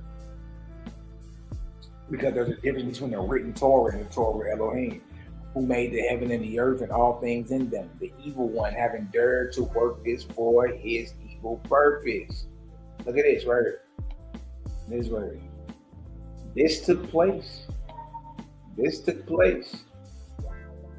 in reason and judgment, that those might be convicted who should dare to listen to the things written against Elohim. And those who through love toward him should not only disbelieve the things spoken against him, but should not even endure to hear them at all, even if they should happen to be true, judging it much safer to incur danger with respect to religious faith than to live with an evil conscience on account of blasphemous words. Y'all hear that? Peter say, even if it was true, the things written against the Creator, even if they were true, I ain't believe them.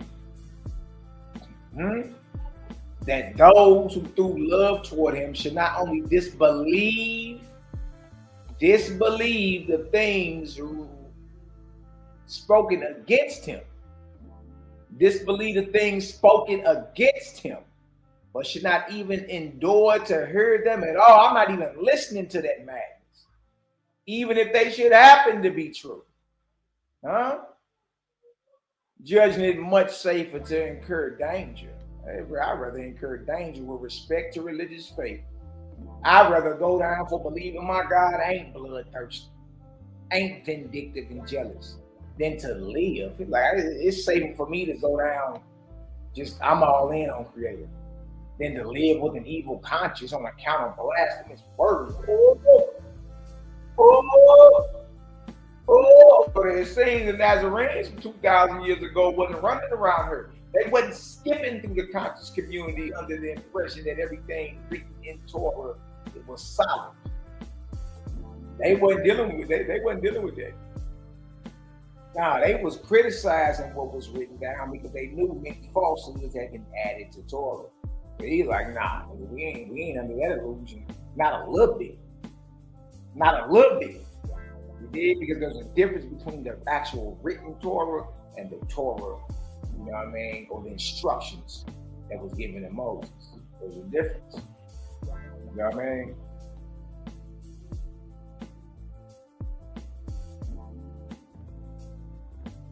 Now look at this right here. Let's get to some of this. Tactics. Now, Simon Peter, the disciple, was battling this dude named Simon Magus. Some people say that's Paul. I mean, when you get into some of it, it is, it's a lot of the info is very convincing. So Simon the magician, or Simon the sorcerer, right? This right here, it says, Simon, therefore, as I learned, intends to come into public and to speak of those chapters against Elohim that are added to the scripture. You know what Peter said? Peter talking about this cat, he finna debate in front of everybody. And he's saying, look, I'm about to debate those, but he about to come and use the written Torah because he know there are things in it written against God. He know it. See, as I learned, intends to come into public and to speak of those chapters against Elohim that are added to the scriptures. Who's added them, y'all? The scribes. Jeremiah already told you. Bible dictionary already told you. It's the scribes and their officers, sworn officers of the highest court in the land. The Sanhedrin. They are the ones with the authority. The authority backed by the Roman government to add to and take away from.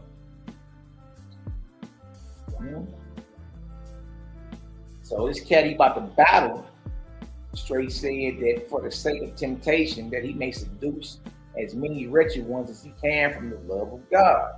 So he already knew dude was gonna come talking about the part of the scriptures that were added. His enemy was aware of the contradictions that are in Bible. Peter knew this. Look at this. Look at this. For we do not wish to say in public that these chapters are added to the scripture, since we should thereby perplex the unlearned multitudes and so accomplish the purpose of this evil Simon. So he's like, look, let's not, I don't want to debate in public scriptures that we both know were added to it. I don't want to debate that in public. Because it ain't going to do nothing but throw off the minds of, the unlearned. But trip off the conversation that ain't being had. They not about to debate if the Torah is immaculate or if the Torah is perfect, if it has no flaws in it. Peter, who has a Torah background, you dig, and Simon the magician, who's somewhat familiar with it, neither one of them. And Peter is a disciple of Yeshua. Neither one of them about to debate if the Torah is immaculate or perfect and doesn't have any contradictions. Trip off that. But today somebody argued you up and down. 2,000 years ago they knew that. They wouldn't have took that debate. But they do not yet have the power to discern and would flee from us as if we were evil. Or as if not only the blasphemous chapters were false. He called them certain chapters in the Torah or in the Bible in his day false. They would even withdraw from the word. He said, or as if not only the blasphemous chapters were false, they would even withdraw from the word. Wherefore we are under a necessity of assenting to the false chapters. He's admitting that there are false writings, spurious writings, lies in Torah, and putting questions in return to him concerning them to draw him into a strait and to give him private an explanation of the chapters that are spoken against God to the well disposed after a trial of their faith. And of this there is but one way, and that a brief one is this. Dang, look at this. Look what Simon Peter say 2,000 years ago. Everything that is spoken or written against God is false, or Elohim is false. If it's written, so okay, if he's omnipotent, meaning all powerful, and something is written down that says he's not all powerful, or that he's weak, or he couldn't get this done, then that is written down is false. Which one? Not the one that says he's omnipotent, the one that says he showed some weakness right here. He couldn't get this done because they had wheels of iron right there. So you can't be all powerful and weak at the same time. So Peter comes right out and say everything that is spoken or written against Elohim is false.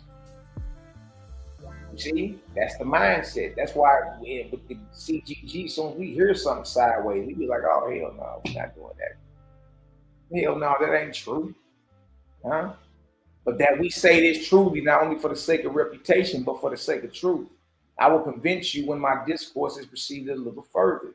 You, my most beloved Clement, ought not to be sorry at Simon having interposed a day between this and the discussion at hand. Because dude had postponed the debate. For the day before the discussion, you will be instructed concerning the chapters added to the scriptures. This Peter talking. This ain't Simon the sorcerer like Elder Slowbelly tried to say one time. This is Simon Peter, the Messiah disciple, one of them. And he's admitting that there are scriptures, chapters added to the scriptures that are not true. And then in the discussion concerning the only one and good Elohim, the maker also of the world, you ought not to be distracted, but in the discussion, you will even wonder how unrighteous men, overlooking the multitude of things that are spoken in the scriptures for Elohim, and looking at those that are spoken against him, gladly bring these forward, and thus the hearers, by reason of ignorance, believing the things against Elohim, become outcasts from his kingdom. Wherefore you, by advantage of the postponement, learning the mystery of the scriptures and gaining the means of not sinning against God, will incomparably rejoice. So they already know there are things written that are false. He's gonna give some examples. He's gonna give some examples as we keep going, but there are things written that are false, that ain't true. See that? And these are the things that people are scared to, bring up. I want to bring that up. Bring that up, and then people won't start getting mad. You know what I mean? But hold on, what that mean?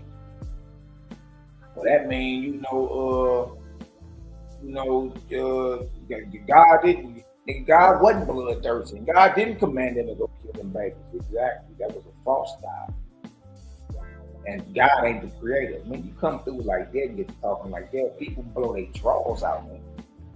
People start blowing their drawers out behind that type of knowledge. That type of knowledge is a death blow, man. It's a death blow. You did. Easy work, though. Asking for information and not for contradiction. Homilies 2, chapter 41. Then I, Clement, hearing this said, truly I rejoice and give thanks to Elohim, who in all things does well. However, he knows that I will be able to think nothing other than that all things are for Elohim. Do not suppose that I ask questions of doubt in the words concerning Elohim, or those that are spoken, that are to be spoken, but rather that I may learn, and so be able myself to instruct another who is unaccustomed to learning. So tell me the falsehoods. This is what Clement is asking Peter. Tell me the falsehoods added to the scriptures, and how it is that they are really false. See, this ain't your brother Malaki Macabee making none of this up. Everything written ain't right. That's the point. You got to start criticizing, scrutinizing a lot of this stuff, man. Because what is it you hold up here? What do you hold up top about your maker? That's the question. What do you hold up top?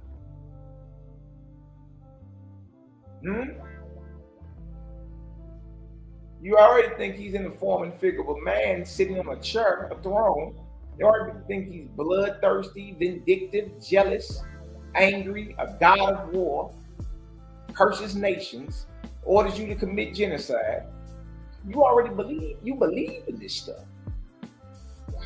Peter and them, like everything written against the creator, God, is false. So Clement, like, let me know how to, so tell me the falsehoods added so I can know how to, so I can prove that they are really false. So tell me the falsehoods added to the scripture and how it is that they are really false. Then keep for answer. Even although you had not asked me, I would have gone on in order and afforded you the exposition of these matters, as I promised. Learn then how the scriptures misrepresent him. Do you hear what he's saying? So if it was lies in Jeremiah's day, and then, y'all, after Jeremiah's day, there was no Torah until Ezra and the men of the Great Assembly. Okay, there was no Torah in Babylon. It was burnt. All right. Ezra and the men of the Great Assembly refurbished, reestablished Torah. Right? And that's the Torah that's supposedly in play when Yahshua is walking around. Supposedly. I mean, the Greek Septuagint was there too. They was quoting out of it. All right? So it was lies in Jeremiah's time. It's burnt. It's refurbished. There's for sure lies during Ezra's time, lies during the Messiah's time, and there's lies now. They weren't running around with this Bible was infallible nonsense that y'all running around with today. They wasn't running around with that. They were taught how to properly navigate it, look at it, and decipher if this is of the creator or not. And if you've been listening to the CGG these past few years, you should already know how to read something and decipher and say, yeah, that's of the creator. Oh, no, that ain't. Get that out of here. You see? Then Kepha's Peter. Then Kepha answered, even although you had already read it right there. Right here. Right notions of Elohim essential for holiness. I'm going to read that Peter's answer again.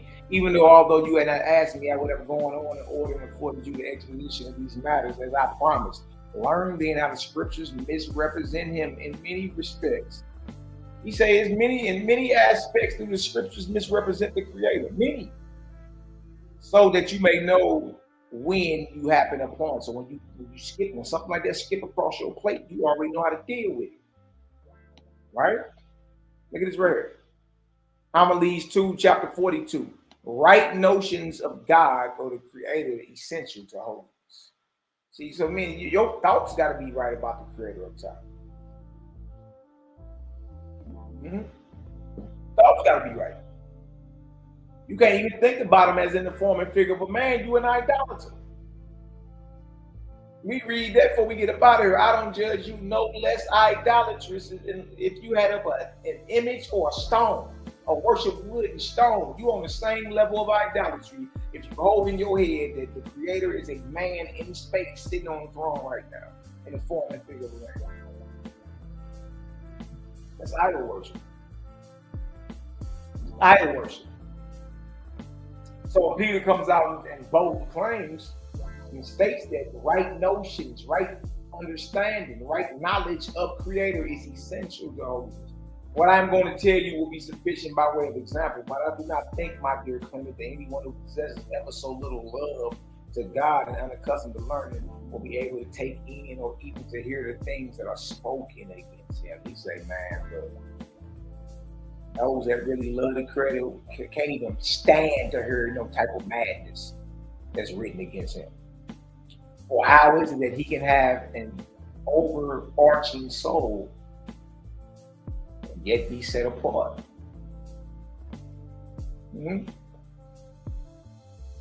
Suppose that there are many Elohim and not one only. But even if there be but one, who will cherish zeal to be set apart? One finds in him many defects, since he will hope that the beginning of all things, by reason of the defects of his own nature, will not visit the crimes of others. Wherefore, far be it from us to believe. Wherefore, far be it from us to believe that the Master of all, who made the heaven and the earth and all things that are in them, shares his government with others, or that he lies.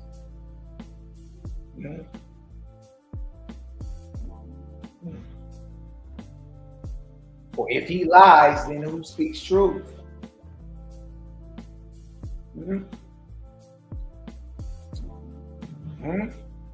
There are scriptures that talk about how the deceiver and the deceived are God. Now the Creator don't speak lies, nor do he send out lying spirits. For if he lies, then who speaks truth? Meaning you can't be all truth and a liar. You can't be all powerful and weak. You can't be all knowledge and ignorant. You can't be omnipresent, all space and place, but localized. It's either one or the other, right? For if he lies, then who speaks truth? Or if he makes experiments as in ignorance, then who foreknows? What you mean he was doing an experiment on Job? People do experiments to find out a definite answer. Well, there's no need for the Creator to do an experiment because he's all knowledge, omniscient, knows all. He don't need to put you through something so you can surprise him.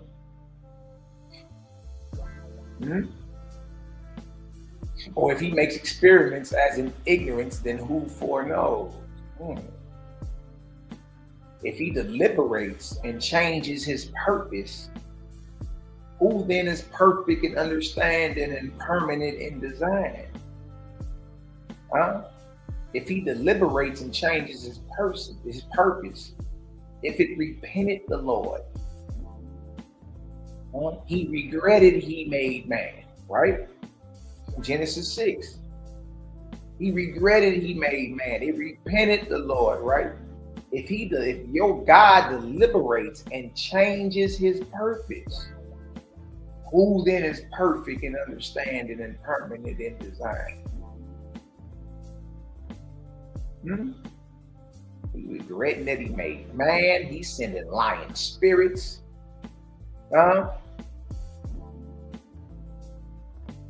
Like there's all type of stuff going on, man. He's doing experiments because he don't have a definite answer, so that means he ain't all knowledge. What are we talking about? If he envies or gets jealous, who is above rivalry? The only time the spirit of jealousy creeps in is because there's competition. It's competition. That's when the spirit of jealousy and envy creep in, because there's competition. So what do you mean your God is jealous? And that jealous is his name. This is spoken about biblical God. He's jealous, envious. Well, if he's envious, then y'all, guess what? He's not above rival. Meaning there's another God that can possibly give him competition. And you sure this is the creator? God's maker. If he hardens hearts, who makes wise? He hardened Pharaoh's heart. He hardened your heart, Ak. What do you mean he hardens heart? What kick does he get out of it? I thought you had free will. No. Whatever problems you going through is what you chose. You chose to go through that.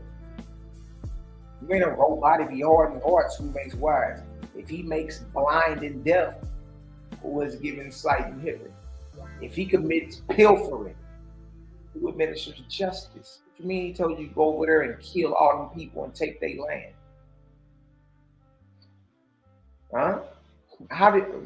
What are your thoughts about your makeup? It's time to re-examine all that, man. It's time to re-examine all that. If he mocks, who is sincere? We got in there Proverbs, the 1st chapter. Our God gonna laugh at you when your calamity comes. If he mocks, who is sincere? If he is weak, who is omnipotent or omnipotent, meaning all powerful?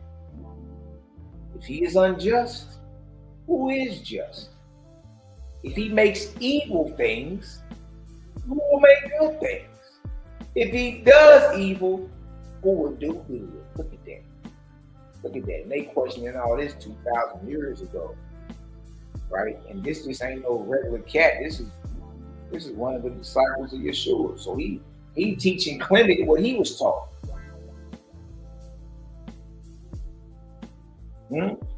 Meaning you can't be omnipotent and weak at the same time. You can't be all power and weak.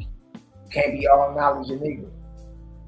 You can't be all places but limited to a church for a specific amount of time. You can't be unseen, but when you are seen, you are in the image of a man, a woman, an angel, or an animal. No, it's one or the other. The Creator is all powerful, not weak. All knowledge, not ignorant. Omnipresent, all places, not localized. Unseen, impossible to view as you see me. I'm standing on that. That's just what it is. Y'all see that? Homilies 2, chapter 44. Same continue. How is it in this day you in the spirit of the Bible's infallible, ain't no lies in it, ain't none of that. But they going over the lies now. The lie that the Creator is jealous. That means there's competition.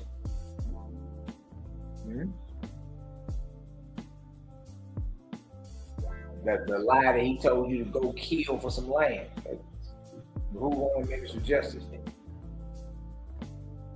The lie that he's not all powerful, that he couldn't get these people out the way because they had wheels of iron.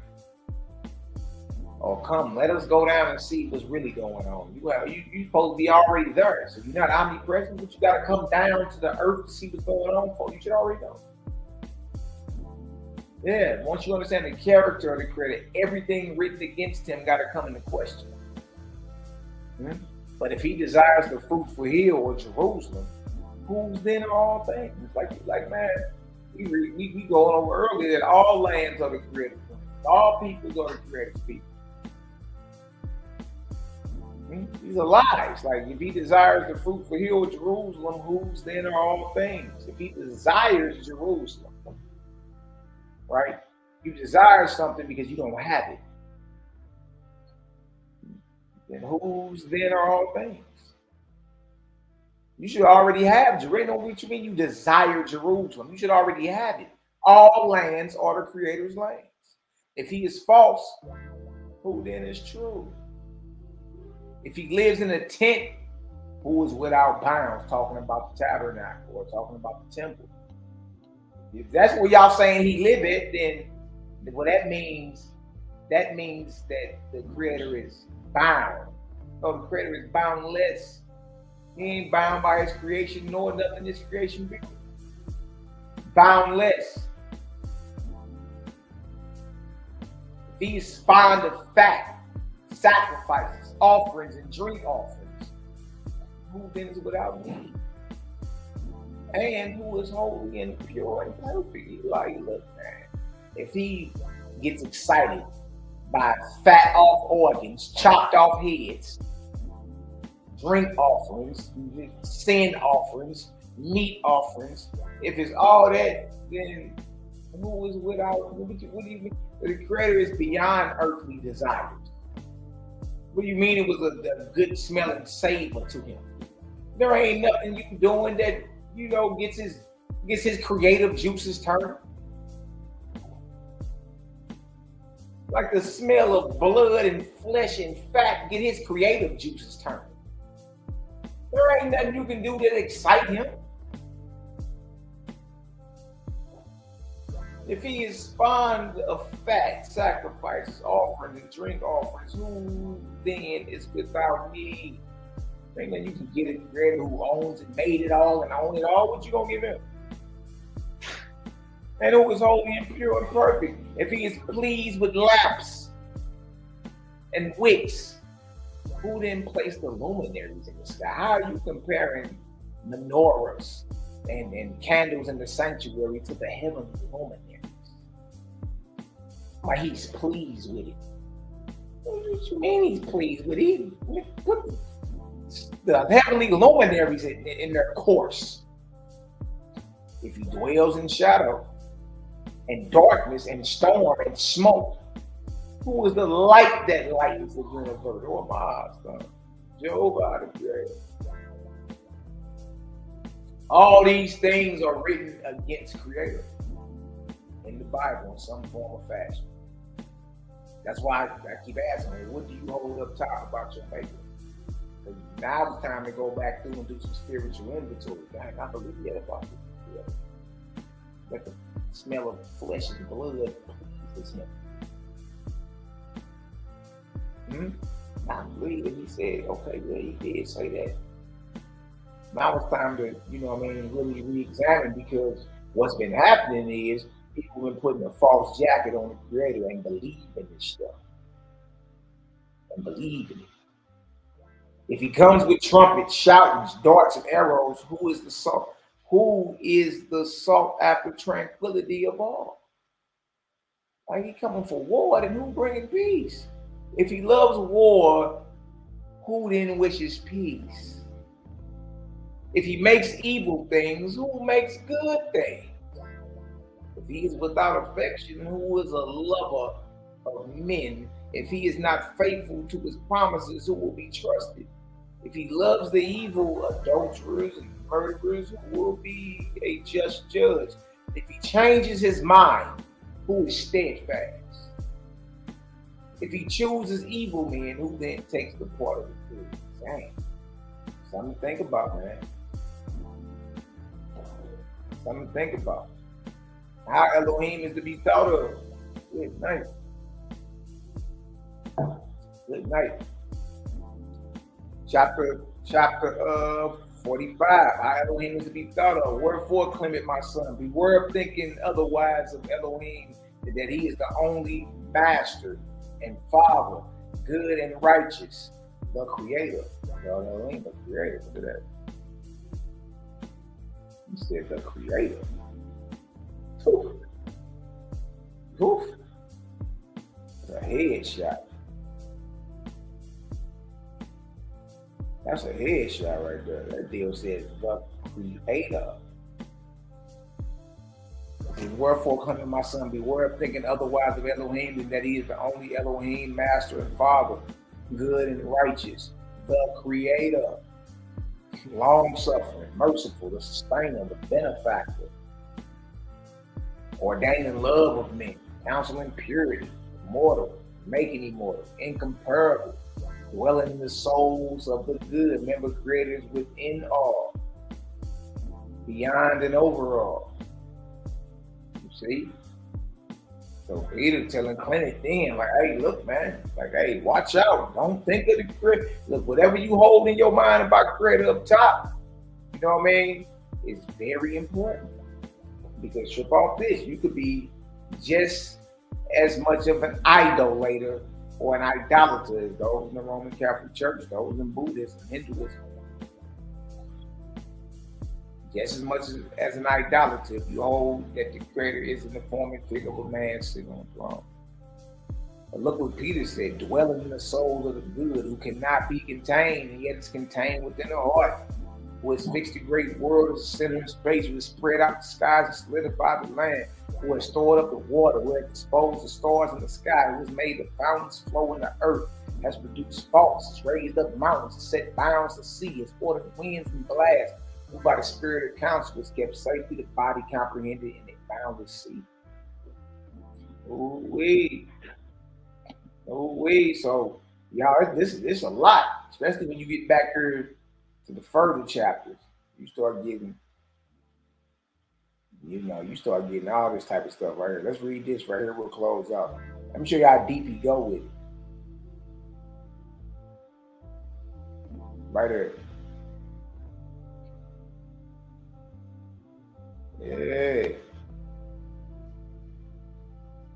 We actually gonna end it with the verse that talk about how you ain't no less of an idolater than those who worship stone images.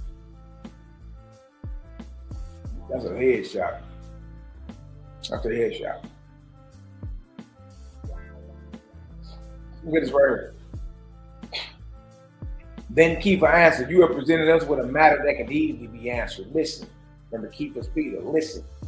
God is ignorant of nothing. Now, we all know he called Elohim the creator. We just read it. So, creator is ignorant of nothing. He even foreknows, meaning he has all knowledge. See, he can't be ignorant if he has all knowledge. But first answer me what I asked you. He who wrote the scripture told how the world was made, yet said Elohim does not foreknow. Was he a man or not? And I said he was a man. Then Kepha answered, how then was it possible for him, being a man, to know with certainty how the world was made? And that Elohim does not foreknow. So if a man can tell you that he can write with a certainty about how the world was made and he wasn't there, but the one who inspired him doesn't have the foreknowledge. Make it make sense. Then I already perceived from the explanation, smiled and said that he was a prophet. And Kepha said, Peter said that then he was a prophet, being a man, he was ignorant of nothing, by reason of his having received foreknowledge from the Creator. How then should he who gave the man the gift of foreknowledge, prophecy, being Creator, himself be ignorant? If he gave the man the gift of foreknowledge, how could he be ignorant? And I said, you have spoken rightly. Then Kepha said, come with me one step further. We acknowledge that Elohim foreknows all things. So we know that the scriptures that say, he is ignorant are what? False. And those that say he knows are true. Then said I, it has to be true. You see that? Everything written against Creator, you got to question that. Shoot that out the water. Right? If you know that your maker is all knowledge, then anything written against that about him, claiming he's ignorant, is false. You got to make that declaration. Not me. I can't make it for you. If the Creator is omnipotent, meaning all powerful, then anything written against him, saying that he shows weakness or couldn't get something done, is false. You got to call it. I can't call that for you. You see? If the Creator is ever present or omnipresent, meaning within all, above and beyond all, meaning all places at one time. Anything written against that, like he's localized, sitting on a chair right now in space, is false. This is how Peter and them were dealing with the scriptures. Remember I said earlier, take what's beneficial for you, throw the rest of the dogs, man. And it should be like that with any book you read. He's showing you how you properly read through it and get an understanding. But notice, you had to learn the character of the Creator first. Then keep what Peter said, if some of the scriptures are true and some false, our master, meaning Yahshua, had good reason to say, be good, money change. And as much as in the scriptures there are some true sayings and some lies, some spurious. That's what Jeremiah said, right? For those who err by reason of the false scriptures, he fitly showed the cause of their error, saying, you do so error, not knowing the true things of the scriptures. For this reason, you are also ignorant of the power of the Creator of God. And then said I, you have spoken exceed excellently. Oh, wait. Now look, Peter goes so far as saying this right here. Like, look what he goes. He goes as far as denying a whole bunch. Let me show y'all.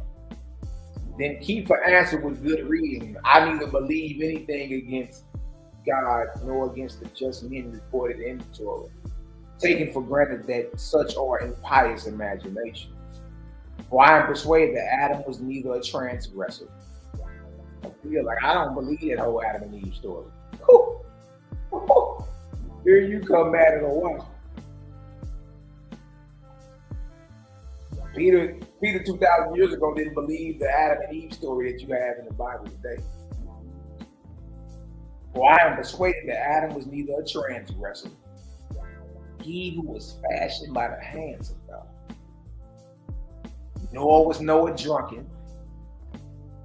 He said he don't even believe the story that Noah got drunk with the Shem, Ham, and Japheth, and they had covered his nakedness. He don't even believe that shit. More lies written into him. He said, I'm going so far to say whatever's written against the men who were faithful to the Creator, I'm not believing none of it. For I am persuaded that Adam was neither a transgressor, he who was fashioned by the hands of Elohim, nor was Noah drunken, right, who was found righteous above all the world. Nor did Abraham live with 3 wives at once. He's like, man, I ain't believing none of that. I ain't believing none of that. Hagar, Sarah, Keturah, he like, nah. Nor did Abraham live with 3 wives at once, who on account of his sobriety was thought worthy of numerous posterity. Nor did Yaakov or Jacob, Abraham's grandson, associate with 4. Rachel, Leah, Bilhah, and Zilhah, of whom 2 were sisters, who was the father of the 12 tribes, and who was suggestive of our master's presence. Nor was Moses a murderer. Watch me tell you that. Watch me tell you that. Watch me tell you about all them brothers talk about monogamous marriages and not polygynous and all that. Well, the same Nazarene religion say the same thing. But Peter like, nah, man, I don't believe a lot of them stories written in Torah that you ready to go to war over. Peter, the insane disciple of Yahshua 2,000 years ago, didn't believe it. He like, nah, man, I ain't gonna believe that. I ain't gonna believe that. He said, nor did Jacob associate with 4 women, of whom 2 were sisters, who was the father of the 12 tribes, and who was suggestive of our master's presence. Nor was Moses a murderer. Y'all see that? Well, watch me tell you Moses ain't murdered nothing. That was something later added to stigmatize Moses. Nor was Moses a murderer, nor did he learn to judge from an idolatrous priest, Jethro, the priest of Midian. See, Peter like, we don't believe none of that. He who set forth the Torah of Elohim to all the world, and for his right judgment has been accounted a faithful steward.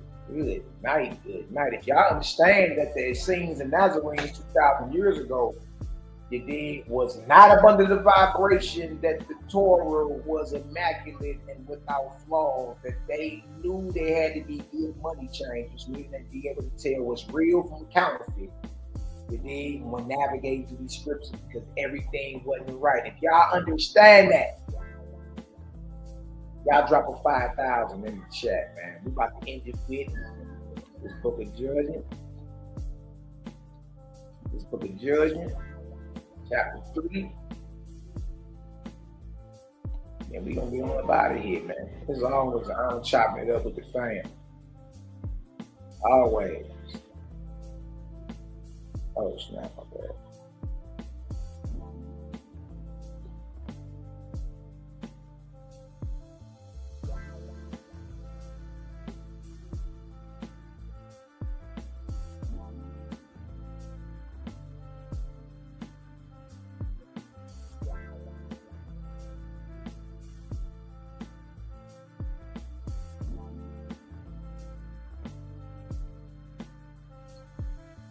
Oh wait.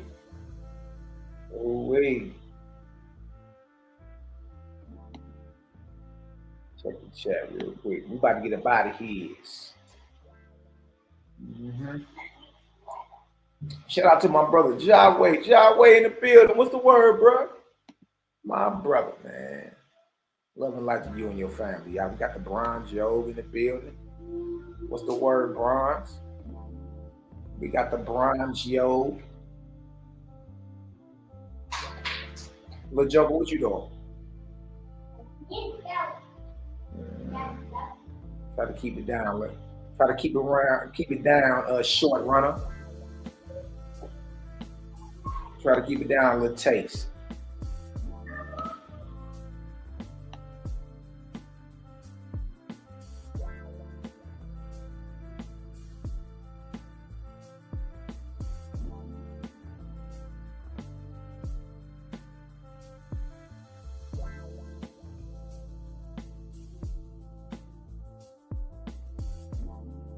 Jericho was in the building. What's the word, my brother? What's the word? Love and light to you, y'all. Love and light to you.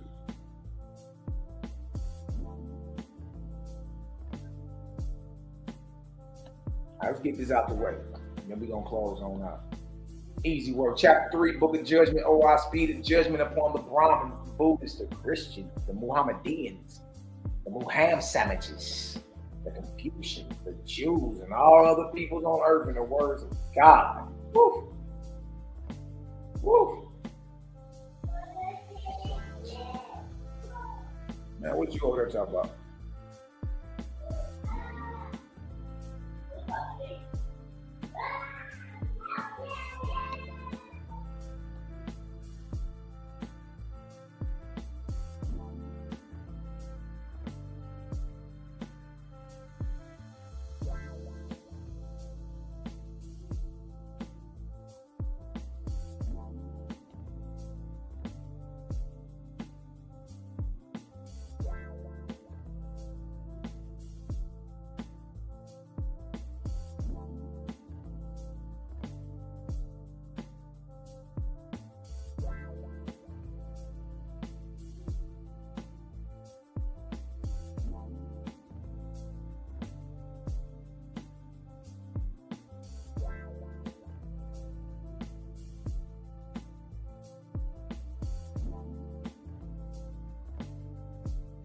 Oh, wait.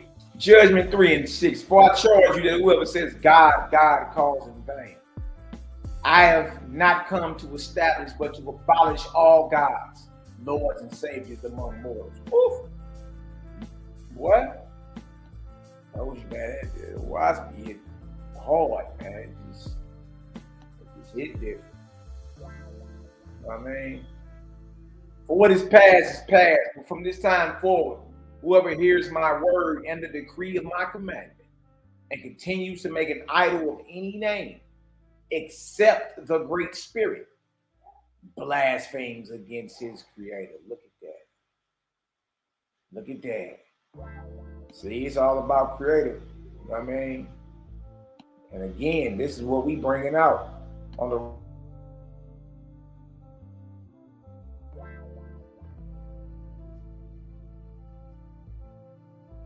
But whoever cries out in fullness of heart saying, God, God, meaning by that, the ever-present, the creator, is not a blasphemy before me. Creator really ain't tripping off what you're saying.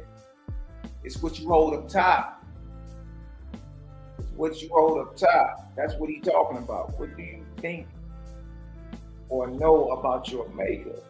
And what you found out today is a lot of us have been putting false narratives, believing in the false narratives. You know what I mean? And that has put us in direct line of blaspheming and profaning your maker. As you believe in false narratives that are false. Now your maker is all powerful, not weak, all knowledge, not ignorant, all places, not localized, unseen, not as a man sitting on a throne somewhere.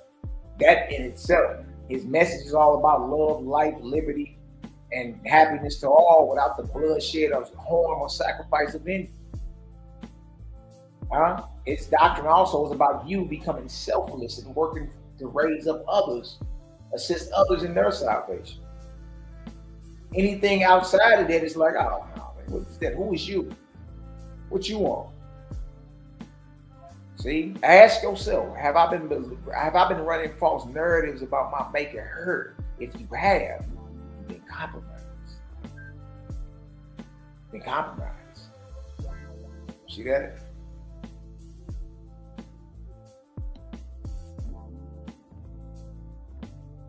And whoever says or Maz, meaning master light, meaning the ever-present, the creator, is not a blasphemy for me. So you can say God, you can say, or Maz, you dig? As long as you mean the ever-present creator, the God maker, filling all space and place at the same time. Is that what you mean? Because that, you can't draw a creator in the form and figure of a man, creator is unseen. You can't draw a picture of creator on the throne, creator is ever present. Just as near today as he was with the ancients, all we got to do is put ourselves in order. Quiet our minds, slow down, listen, breathe in, let the light in. And whoever calls any name in any language that signifies the ever-present, the creator, is not a blasphemer before me. Y'all see that? Well, how beautiful is it to know he ain't even tripping off your pronunciation? Because in the Israelite movement, boy, if you don't pronounce God the way the next cat pronounced God, I mean, you a blasphemer. We read this and see God ain't even tripping off what you saying. You just what you hold up top about me. We ain't tripping off all that. God or Maz, Lord, whatever you saying. By that you mean the ever-present creator, God's maker. Not in the form and figure of a man, filleth all space and place without any hindrance or loss or waste or lack of space. Who are you talking about? The omnipotent, omniscient, omnipresent, unseen? All about love, life, and happiness and liberty, all without the sacrifice of any. All about you becoming more selfless, become one with him. That's what you're talking about? Okay, oh my God, okay. Okay, that's what you mean. Right? But whoever says Brahma, signifying a god in the figure and shape of a man, sitting on a throne in heaven, is a blasphemer against Jehovah, the ever-present, the creator. Is this not true? This is not true. Very true. Very true. In the form and figure of a man, sitting on a throne.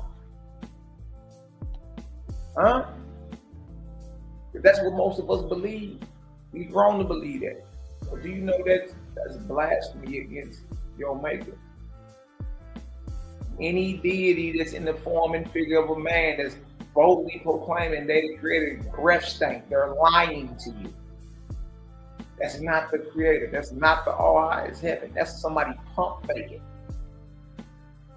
Whoever says Buddha, Buddha signifying a god in the figure and shape of a man sitting on a throne in heaven is a blasphemer against Jehovah, the ever-present but creator.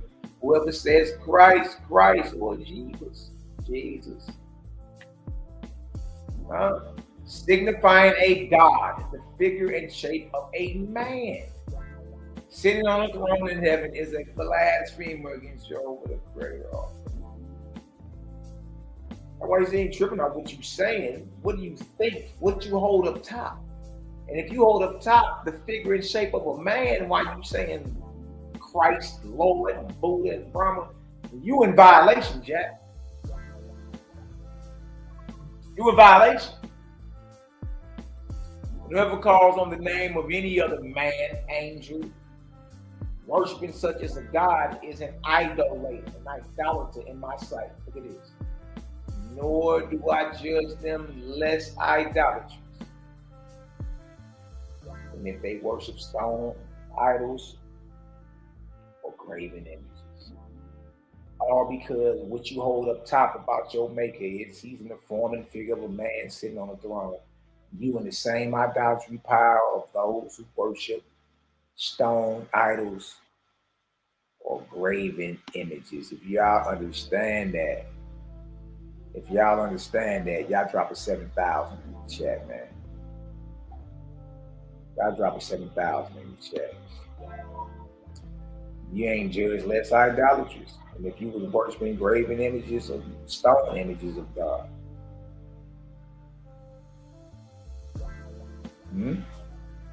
What I'm saying, it's time to do some spiritual inventory, man. A lot of us hold these false beliefs. We hold these things to be true, and they're not.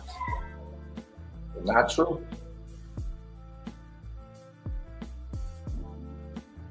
They're not true at all. Check the chat real quick.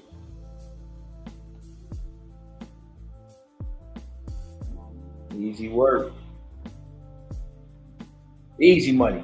Revelation 4:2-4. And immediately I was in the spirit, and behold, a throne was set in heaven, and one sat on the throne, and he that sat was to look upon like a jasper and a sardine stone.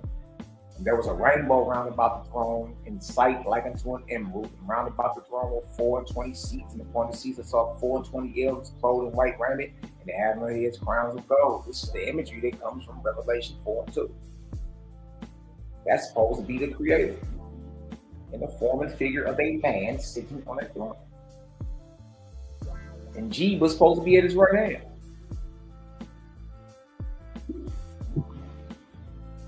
See that? That's the image that comes from the throne room in Revelation 4:2-4. Remember, an idol is a likeness or an image of devotion. An image is a mental picture or an idea that forms in a reader or listener's mind from the words they read or hear. If you can see it and you worship it, then it is an idol or a false god. Remember, who is God? A spirit with a heavenly throne, believed by people in darkness, with you, the creator of all things. This is Osiris in the judgment hall of Ma'at. Osiris is a green god in spandex with the Tef crown on, or whatever crown that is. But look what he's in the form and figure of a man sitting on a throne, and this nigga is green. So every deity from Bible to Kemet. This is El. See that? El, the father of gods. El is a Canaanite god. Look what he's sitting on. A chair, a throne, a box. Same type of crown that El had. I mean, that Osiris had. You gotta read Owaski to get that understanding and why they got the same crowns. Who else we got? This is a minted coin from the 4th century BC. Of who? You know the paleo? That's Yahweh. This is the depiction of El. We got El sitting on the throne. We got Osiris sitting on the throne. We got the Lord God in Revelation 4:2-4. We got the Lord God in Isaiah 6:1-5. They all saw him sitting on thrones. This is a historical. This is an archaeological find of a coin during the Persian occupation, and that's Yahweh sitting on a chair with a wheel on it, a wheelchair and wings. in the form and figure of a man.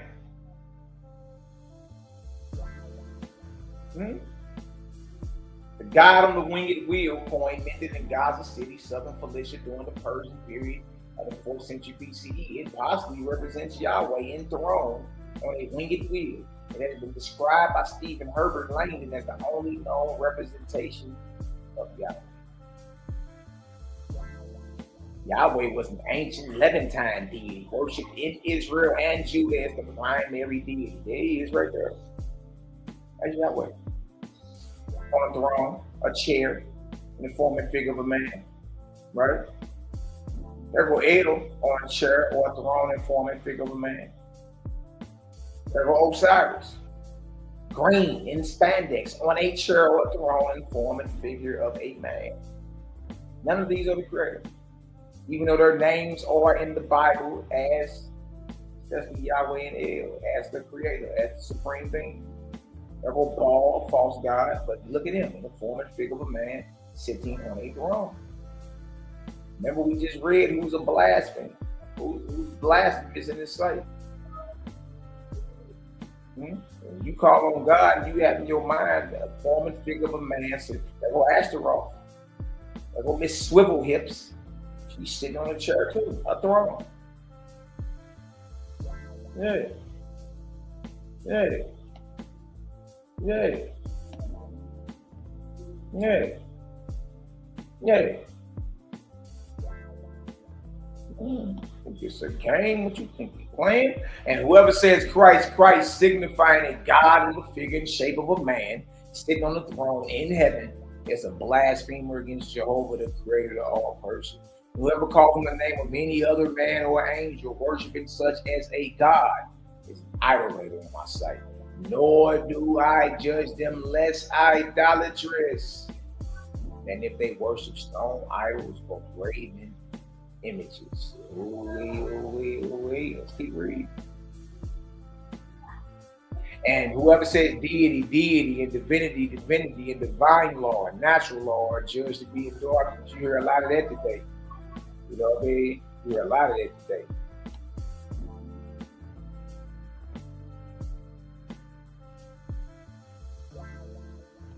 You hear a lot of that.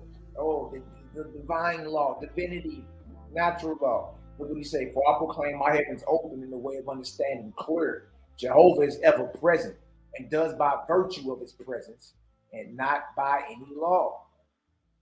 And whoever says that which will lead men to believe he is not present, or that he has gone away, leaving certain laws after him in his place, the same as the judge, a blasphemer against Jehovah. And whoever calls on this Savior, your Lord personal Savior, right? In prayer. And whoever calls on this Savior, call on that Savior, your sins shall be forgiven. And in the hour of your death, because you have so called on him, you shall ascend into a heavenly paradise. The same as a falsifier of my kingdoms and a blasphemer against the Creator. See, stop it. That's what you put on Christ today. You are wise, be dangerous. It exposes the false gods everywhere. 23. And whoever says, come before the church and priests and make prayers and confessions, and you shall be absolved and forgiven your sins. The same are falsifiers of my kingdom and blasphemers against Jehovah, the Creator. Nor have I provided resurrection in this world or in my heavens above, except by good works done to others. And this is serving Jehovah, the all-person, and not because of any worship or confessions done before any other idols on earth or in heaven. Nor is there any redemption in heaven to the Brahmins, Buddhists, Christians, or Mohammedans, Maham sandwich, because of their prayers and confessions. But wherever good works have resulted in affiliation and in lifting people up out of misery and crime, the same is adjudged as worship of the Great Spirit, the Creator, the God maker.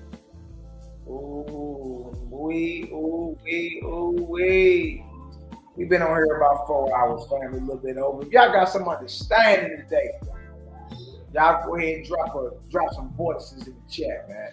How is the Creator to be thought of? Omnipotent, all powerful, omniscient, all knowledge, omnipresent, all space, filling all space and place, unseen, not seen as you see a man, woman, angel, or animal. Doctrine is all about love, life, happiness, liberty to all, without the sacrifice of any. Doctrine is even about you being selfless and working hard to raise others up and not even concerned about what it is you bring it out. You dig? Also down to having to go kill your son and you know what I mean, prove your devotion and all the credit. Ain't about none of that.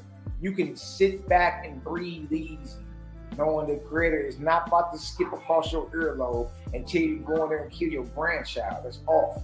Any inspiration of murder is not from the Creator at all. I'm glad y'all got some understanding, man. Love and light around these deals, man. Y'all already know. Y'all already know. Hey, short leggers. Y'all be quiet. Y'all too loud. Short leggers over the trip, y'all. Body slam these little jokers. Yeah. But we about to get up out of here. That's right. All right, question for Ease.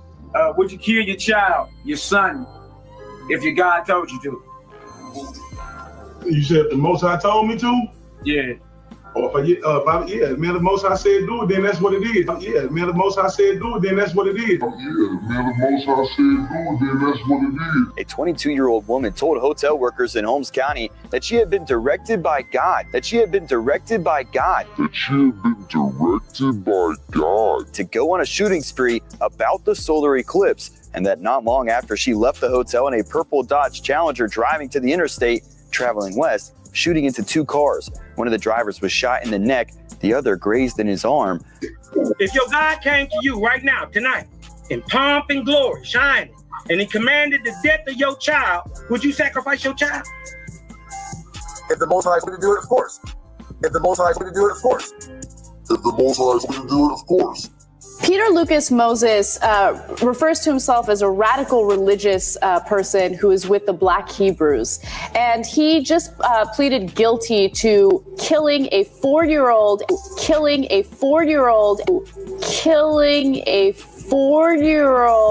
and a woman that he was living with. He killed the 4-year-old because he thought he was gay. Moses believed 4-year-old Higginbotham was homosexual. Klein says Moses took Higginbotham to the garage, played the Lord's Prayer in Hebrew, and shot him.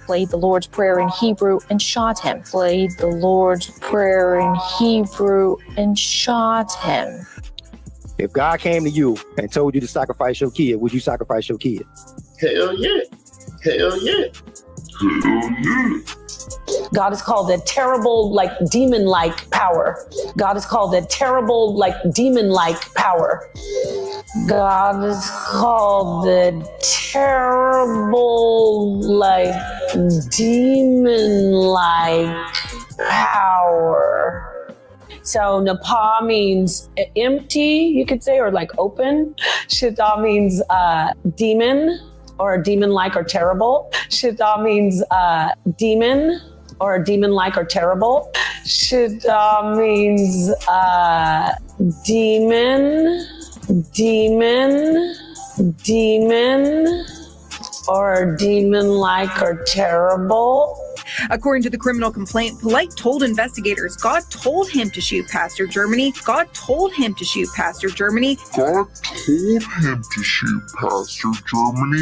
And he wanted to go to jail to clear his mind. Would you kill your child or your grandchild if your God told you to? Oh, man. So that's a yes? Yeah, it's a yes. But I think that it would be a test. I don't think the Lord would actually tell you to do it. I think it would just be a test because we can see. You'd be willing to go through with it? I'll go through any trial the Lord puts me through. He was leader Yahweh Ben Yahweh, the self-proclaimed Son of God. One day, in 1981, her North Dade home became a house of death.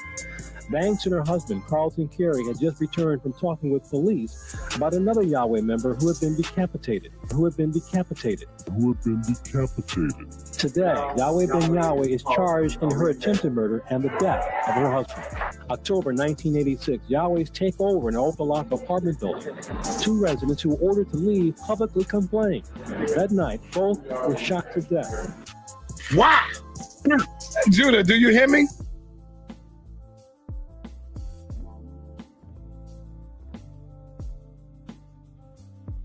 Well, these misfortunes is crazy. But look, I wanted to actually end it right here. Share this with the fam as we get up out of here. That's really what I want to go into. How is the creator to be thought of? And do some spiritual inventory and make sure you fact check it or going back through and just, asking yourself, do I believe that about you? Do I know that to be true? Is that taken away from his character? If I believe that right there, gotta do your due diligence. It's real simple. We make it hard. All right, chapter 3, Esper, O I speak. Hear my voice, O angels and mortals. The words of the heavens of the earth. Okay.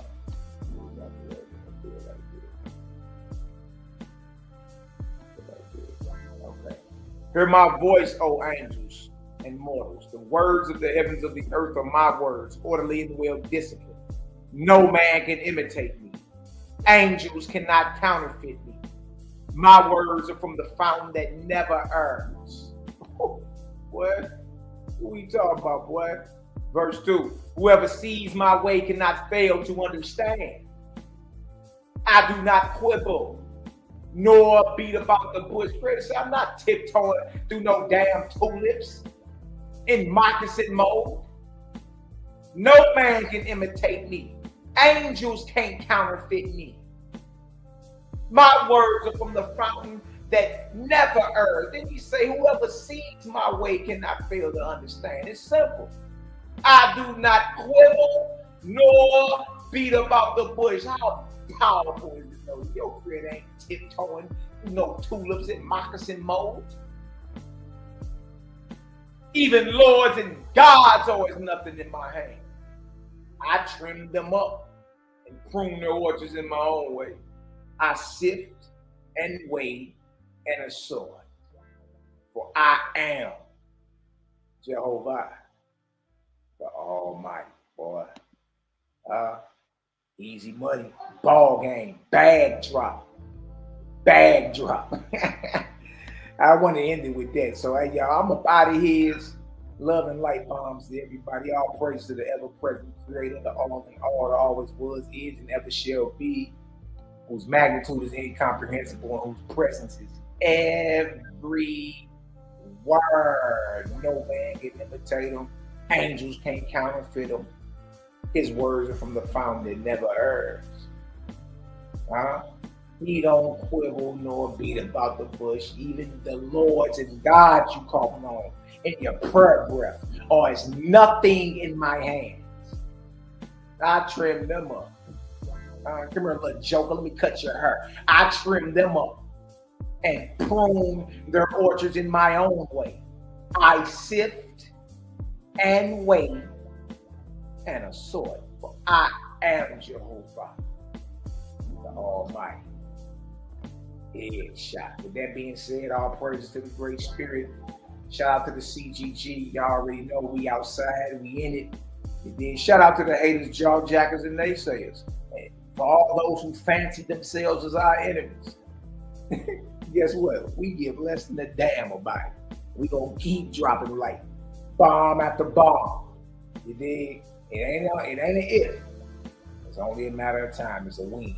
Over to the next time. Love all y'all. You know what I mean? Get out there, do something good. Excellent day, do something good for somebody. You know what I mean? Be dangerous out here, man. Dangerous. Bow-legged in the show. Dangerous to the kingdoms of darkness. You dig? All praises, all glory, honor. I'll catch y'all in the next one. BGG. We're the gang, baby. Let's rock out.